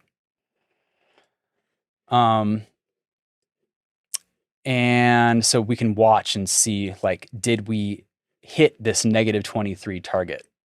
But to make sure that your audio device drivers are configured properly in Reaper and that you're hearing this successfully without any glitches or pops, and that it sounds like smooth, clear audio. So that's pretty close. It was a little bit quiet, and it was quiet because actually I can see that there was some volume automation that needs to be turned or deleted. So I bet it'll be closer once I do this. Here's just a little bit of test audio to make sure that your audio device drivers are configured properly in Reaper and that you're hearing this successfully without any glitches. So this is pretty good, like seeing it sort of and that it go a little bit into the red and a little bit below the red and kind of hovering up and down. But as you can see, the levels are pretty consistently along that -23 line, and that's what we're looking for. So that's just a meter. It's just showing you that you're, on target. After that, I won't go into any detail on this, but this is a multi-band compressor and it's set in a way where it's not doing a ton. But for anyone who wants to do sort of mastering multi-band compression, it's there as a possibility. But the real important thing is the master limiter at the very end. And this is where we are raising the noise floor of the whole mix, or raising the level of the whole mix. We're actually raising it by 7 and also creating a ceiling to the mix of 2 decibels. So the idea is that if you've got a mix that the Ulian loudest meter is showing is consistently at -23, by the time it goes through this master limiter, you're going to have a mix that is at -18 LU, and that your peaks will not exceed -2. So that was a little bit technical for the engineer minds, but that's what's happening here, and that's why it's set the way it's set.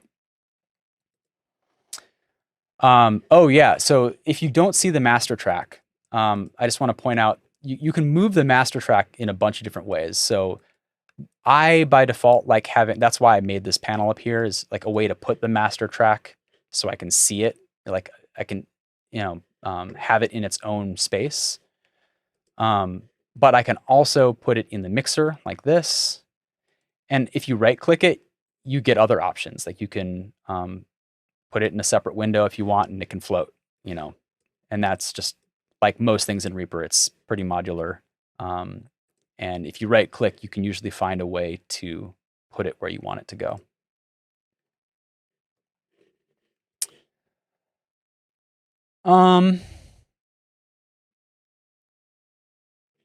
So yeah, that's a lot. I feel like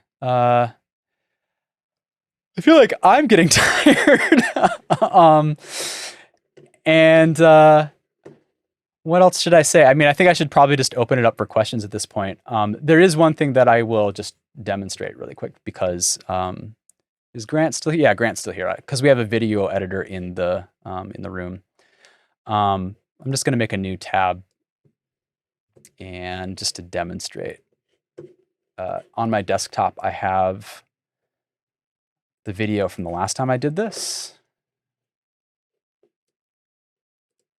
And so if I put in a video file and it shows up, as if it were audio, but then I can go to view, and where is it? Video. Oh, I've got a bunch of stuff because the Wolverine, let me turn the Wolverine project off. That's adding some extra guides and stuff that don't. The Wolverine was like recorded basically in virtual reality audio, so like we could move characters around in a virtual space, and I added a bunch of stuff that's not yet necessary here. So I'm just going to turn this down a bit because it's already mixed, but I've got my video window here. Project, like our setting, right? So this was the session I did last week. Well, and the cool thing is you can treat it just like audio. It works the same way. You can move things around the same way. And it's kind of interesting as a non-video editor. I think it's interesting to think about like how the edit is a little bit different when you're like working in an audio space. And then there's also a, if you do a search for video in the plugins list, there's a video processor that will let you do and all sorts of different modifications, scaling, brightness, contrast, cropping, moving, expanding, zooming, other things. So it's like a basic video editor. It's not doing, the same kind of, like, I don't think you'd want to color correct in this environment, but it works in a pinch. So that's why I love Reaper. I love Reaper. And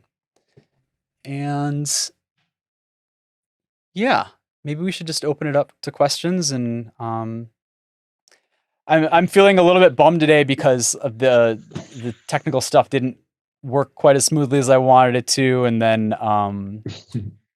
then there's some like little things that need to be fixed. I think that I'll want to email you all and give you like an updated configuration file, which so stay tuned for that. But I definitely want to make it so you don't have the metronome on whenever you start a project. That's like a really, I'm bummed about that. Well, don't feel too bummed because you kind of changed my life today. So thank you. All right. Well, yeah. Glad to do that.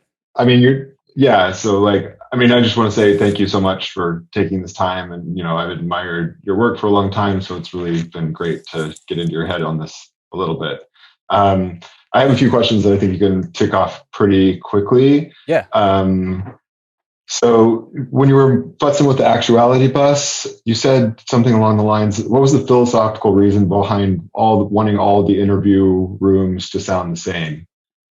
Like, I should clarify. I don't. It's not that I want them all to sound the same. It's that I want them to be more consistent in relationship to one another. So, if I have a room that is particularly like low, mid, heavy, or something like that, I will put EQ on those tracks, and I'll do that correction on a track by track basis.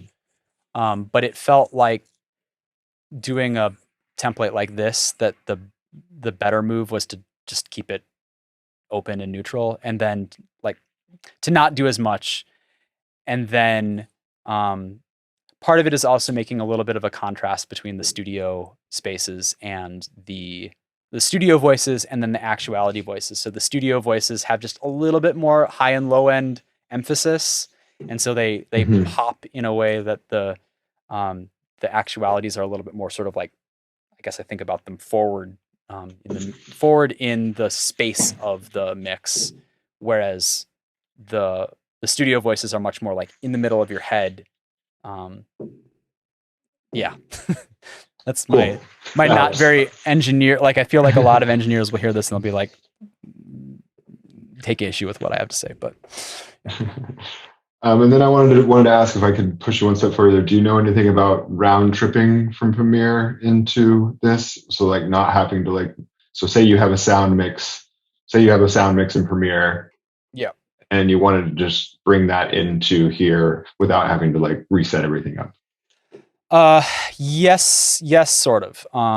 So let me show you this. There is a third-party program called AA Translator, which is a Windows only, but I have running an emulation on the Mac. Here we go. So this is like a $200 program, and it works. It does interesting things. It's not going to. It'll do basic things.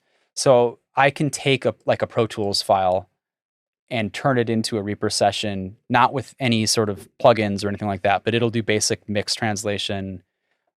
It's not quite like an AAF or OMF. Like it will actually look at the data of the session and do a conversion. And then you can do XML and other types of things. And so I don't know Premiere, what format Premiere uses, but this is one possibility that would. But Reaper will or will not work with OMFs or something like that. It doesn't natively work with OMFs. So if someone gives me an OMF, this is what I'm using to deal with it. Got it. Yeah, that's the answer. Okay, that's the answer. And then the last question is just sort of where to go from here. So I have a couple of video projects that are basically stalled and stillborn because I didn't know how to do this myself, and I wanted to be able to figure it out first. And they involve like sound design, so like sort of building sounds from whole cloth. So like a good example is like I have a bunch of nat sound from a scene that I recorded, like crickets chirping and wind blowing, and I have a score with like violins and cellos and stuff, and I want to like sort of like transition the crickets to the cellos. But this is obviously beyond the scope of what we're talking about today, but I really don't know where to go to learn how to do that kind of weird stuff. do you have any suggestions? Hmm.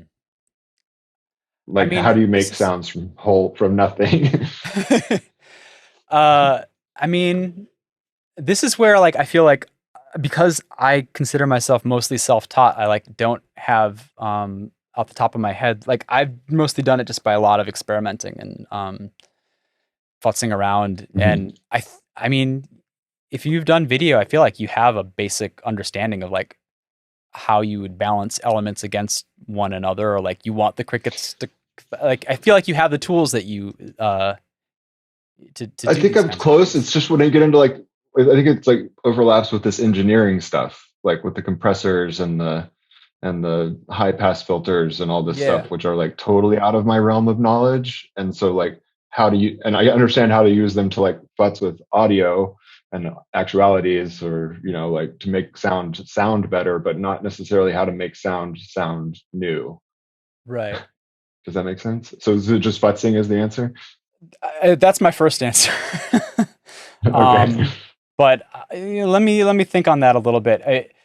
It's reminding me that there is something in this template that I didn't show, which is the high and low pass filtering that is built into the music bus. So like just to show you like something that you could do with this template, and that all of you could do with this template. I'm just going to solo the music, so we're just hearing the music by itself.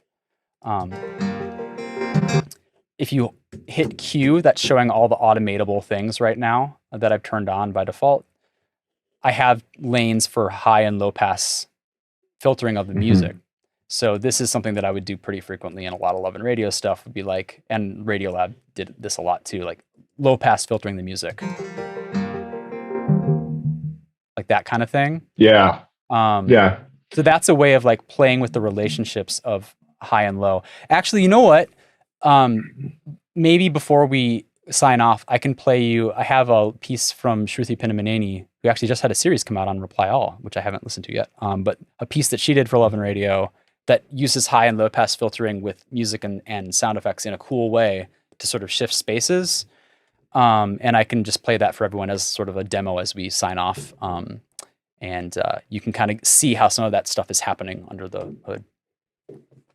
Cool. And also, I might just futz with it for a while and I think that's the hit best. you up offline sometime. I think the best thing is just learn by doing. But yeah. But now I know this program, so I'm really excited. So thank you. I will, before I forget, give a shout out to reaperblog.net, who makes really great YouTube videos about just how the software works. I'm going to put the link in the chat. Here it is. You can search for John on YouTube, or you can just go to his website, reaperblog.net. But there are a ton of really great tutorials that go way in depth on some of this stuff. And it's not radio centric, but just sort of music centric, Reaper centric. Maria.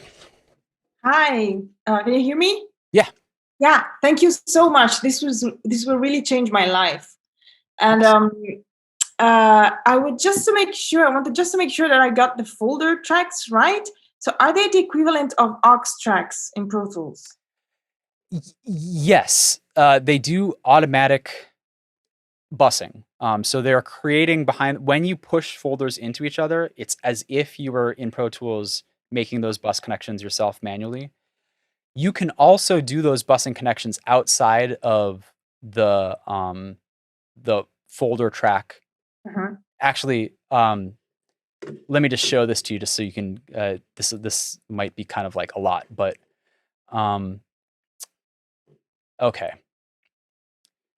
There are several ways to create buses. One is the folders. Another is by clicking on this track panel and sending and receiving. And you can send and receive stuff outside of the parent-child folder relationship. That sounded psychological. But you can also set up a routing matrix, or you can see it in the routing matrix. All this stuff is accessing the same data. It's just visualizing the same data in a different way. So you can see the connection between tracks this way if you like a matrix style view, or if you're into modular, you can see a modular type view of things wired into one another. So under the hood, you can do some cool stuff. Okay, great. And is there anything like Pro Tools playlists? in Reaper? So by default, there is not. And there are third-party ways of doing that. And I don't know if I included them because it's something that actually I was working with a pretty established radio producer at one point who was asking about this and saying that their whole process, their whole way of doing drafts was in playlists. And that's something that had never occurred to me. And I'm just trying to do a quick search here if I can remember what it's called. There's a script that someone wrote that will give you that kind of functionality, but I don't know what it is off the top of my head. So if you Google around or in the forum, probably I'd find In the it. forum. And Yeah. that's another reminder. The forum is another great resource, which I'll put in the link or put in the chat. The Reaper forums are like way friendlier than the Pro Tools forums, I have to say. There's a lot of like dick swinging in the Pro Tools forums. And you don't see as much of that. It feels like people know that they're all sort of like an underdog. So there's a lot of humility and like, let's help each other out.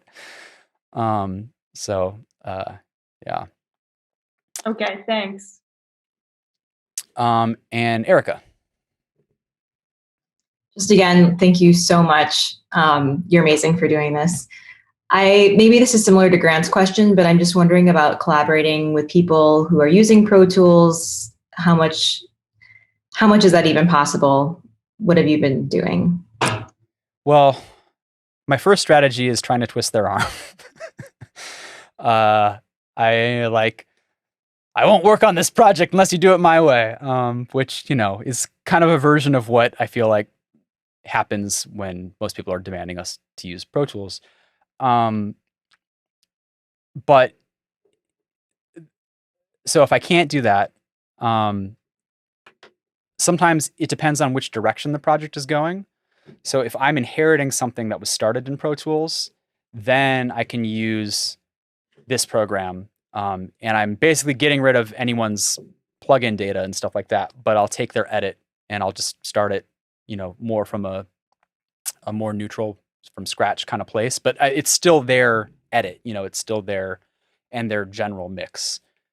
So if I can finish it in Reaper myself, that's how I'm doing it. And then my other strategy is like trying to give them this template and being like, would you work if we work this way? And like, I set it up for you and like, we can talk about it. And if I gave you a little bit of, if I give you training, would you work? So I do that sometimes.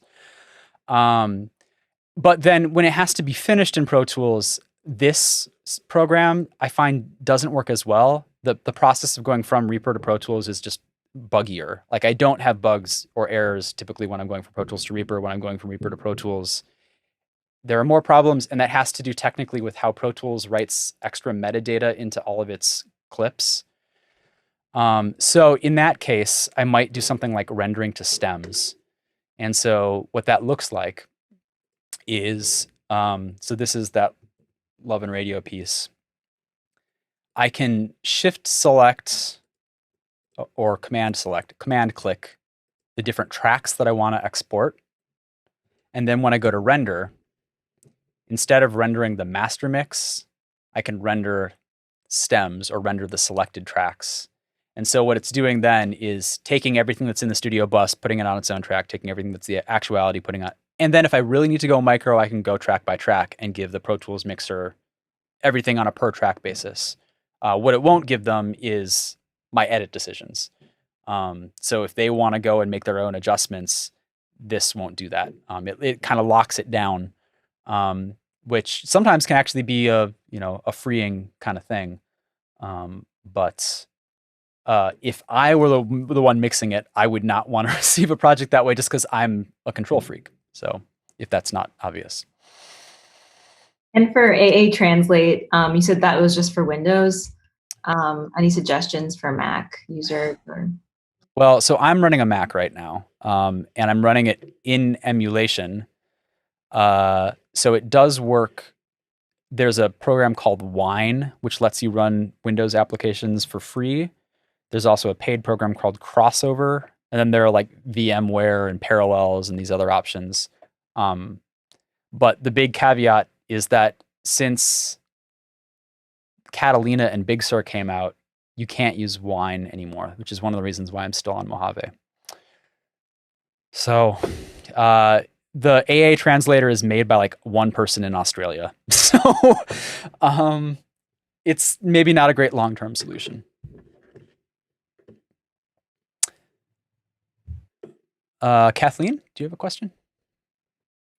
Yeah, this is you. I know it's not part of what you're doing here, but I'm just curious if you can do spatial audio work in Reaper. And I have some recordings from a H2N Zoom. Nice. And I'm wondering if there's any visual way to do that. Edit. Well, you asked the right person. So we recorded all of Wolverine with an ambisonic mic and did all the sound design ambisonically as well. So it's just going to take a minute to load to show you.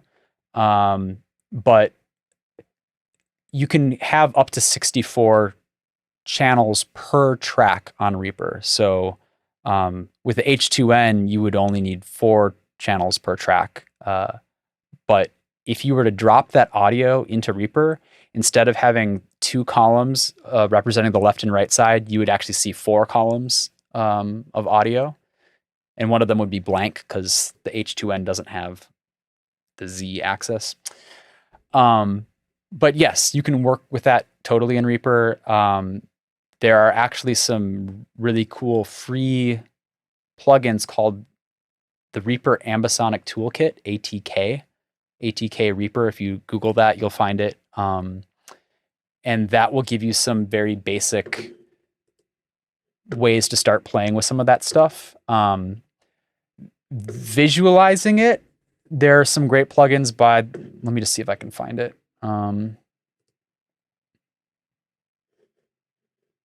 Where did I put this?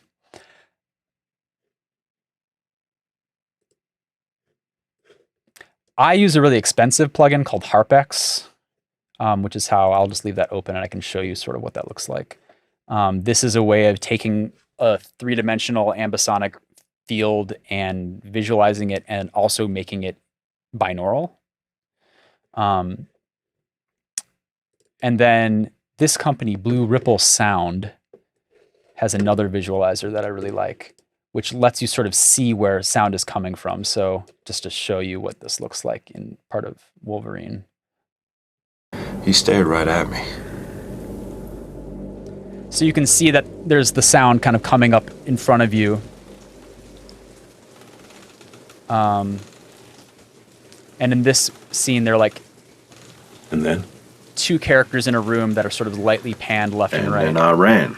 And you can kind of see That's them what visually. happened. I Like you humped can up see that ridge so someone fast, I on thought one my side, heart and you can would see bust. someone on the other side. Can you describe what he looked like? Oh, he was covered in blood, but I recognized him all right. Mutton chops, roadkill haircut, new to town. But then, like, one of the things that I'm really proud of about Wolverine, which, like, I wish more people knew about, is that we sound designed it in 3 dimensions as well. So, like, there are sound effects happening in every part of the space. And that's why we have so many tracks. Part of why we have so many tracks is that we're filling the entire surround space. And I actually was able to go to a surround sound design conference, or not sound design conference, but like a surround audio conference, and play this in a room that was like surround speakers for the first time. So I'd only done this all like mixing it, in headphones, and getting to try that in a sort of VR-like space was pretty cool. So yes, it's possible. And if you have the money for it, HarpX is like, I think it's almost $500, but it's a really good one. Vincent. Hi, so thank you first of all. And I just realized that the podcast episode that I fell in love with podcasting in general was done by you and Nick. It was really? the silver dollar. Oh yeah, I love that episode. Yeah, it's about a beautiful man called Daryl Davis, a fantastic individual. So I just realized that while you were talking, I thought, might have been you. So I have a very stupid and typical question. because many people are on a budget, and Reaper is ideal for such kind of situations, and people who, because of various circumstances, cannot afford to do it or are even under sanctions or whatever. And are there plugins for mastering, for finishing off, or doing plugins for or effects that you would recommend that are low budget or even free that can somehow compete, are really good, that you would recommend? I know there are tons of lists, but you are a professional producer in podcasting, and for podcasting, do you have certain recommendations where you would say use that one? That's really good. I mean, I can tell you things that are, well, my first answer is you can do a lot of this in Reaper.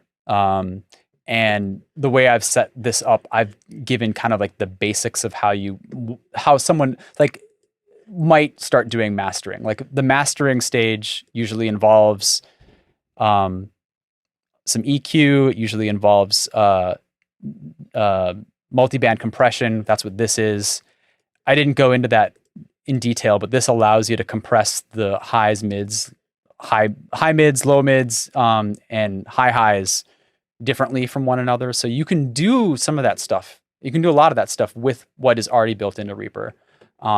Again, it's not the most graphically intuitive interface, but if you know how some of these tools work, you can definitely make, I think that if you know what you're doing, you are able to still get good results, with these tools. Like I said, I do like the iZotope stuff. I think they visualize things really nicely, and iZotope makes plugins in various price ranges as well. So they have like essential versions. So for mastering, like the Ozone line, I think is pretty great. And I like their Neutron EQ compressor channel strip thing. It does take up also a little bit more CPU power because it's more graphically intensive, but that's the stuff that I tend to be drawn towards personally. I don't tend to like the wave stuff personally. Okay, thank you so far. Thank you so much for this session. It was really great. Thank you. Well, tell you what, if there aren't any other questions, how about I just play you this piece and then we can call it a day. Does that sound good? Okay. So let me just point out some stuff that I think is really nice, and you can kind of watch it with me. So let me first just make sure I've found it. Folding and iconic. So it's this one.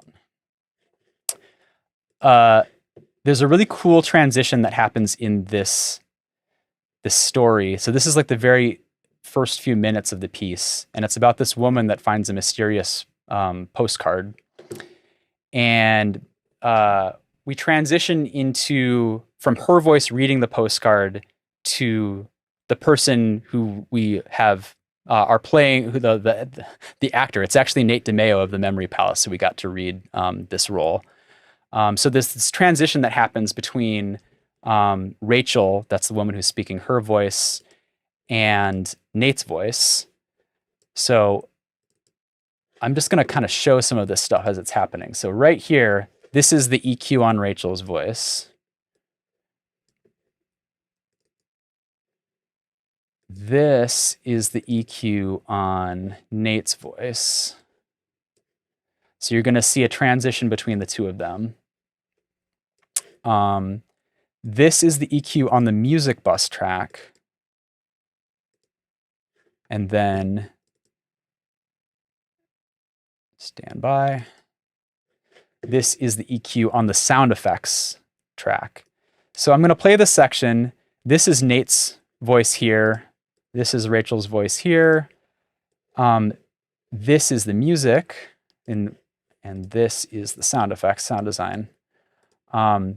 And all the stuff that you're going to see is basically just being done with EQ, EQ and level mixing. It's not much more complicated than that. But I'm automating all the EQs. So I hit that, in the Q key, so you can see all the automation and all these lanes right here. Those are the things that are controlling the movements that you're about to see in all these different EQs. So I wish I could zoom out enough for you to see all of this at once. But well, let's try to split the difference. So you can kind of see some of the voice and you can see some of the music, and we'll just start it from there. MeUndies.com. Love for new sheets, duvets, and other. We had ads burned into the show back in that day. Okay, so this piece is called Greetings from Coney Island, and it was produced with Shruti Pinamaneni for Love and Radio. I've been traveling for work in the beginning of the summer and then spending some time with my new boyfriend, Benjamin, who is Canadian. So we were exploring the west coast of Canada.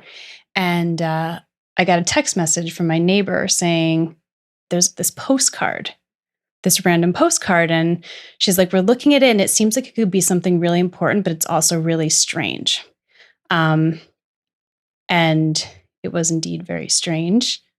So I returned to New York City the end of that summer, maybe August, and grabbed the massive stack of mail from my neighbors. And mixed in with all of the other things like bills, bank statements, and loads of junk mail is this bright vintage postcard. It was faded and a little bit tattered on the side and a little bit water damaged. The image on the front is sort of a polka dot cornflower blue background, and then it just says, Greetings from Coney Island, New York. It's this amazing sort of retro font, and then little snapshots in each letter, the quintessential images of Coney Island, like a lovely pinup babe coming out of the sea and the roller coaster scaffolding and iconic New York City buildings and the long stretch of beach. So I flipped the postcard over, and handwritten in script, in very well-penned, beautiful ink, it says, Dearest Rachel, it's winter now, but I found myself with no plans today. So I took the subway to Coney Island.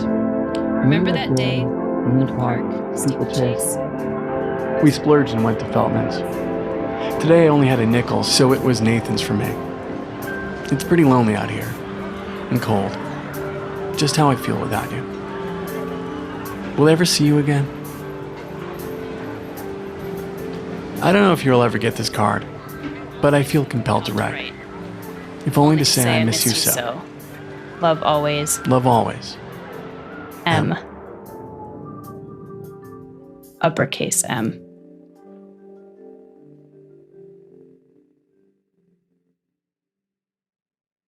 It's made out, to me, Miss Rachel Prince, but I had no idea who it was from. And the date on it was January 15th, 1938. From Radiotopia, you're listening to Love and Radio. I'm Nick Vanderkolk. Today's episode, Greetings from Coney Island, featuring Rachel Prince and Gita Arbor.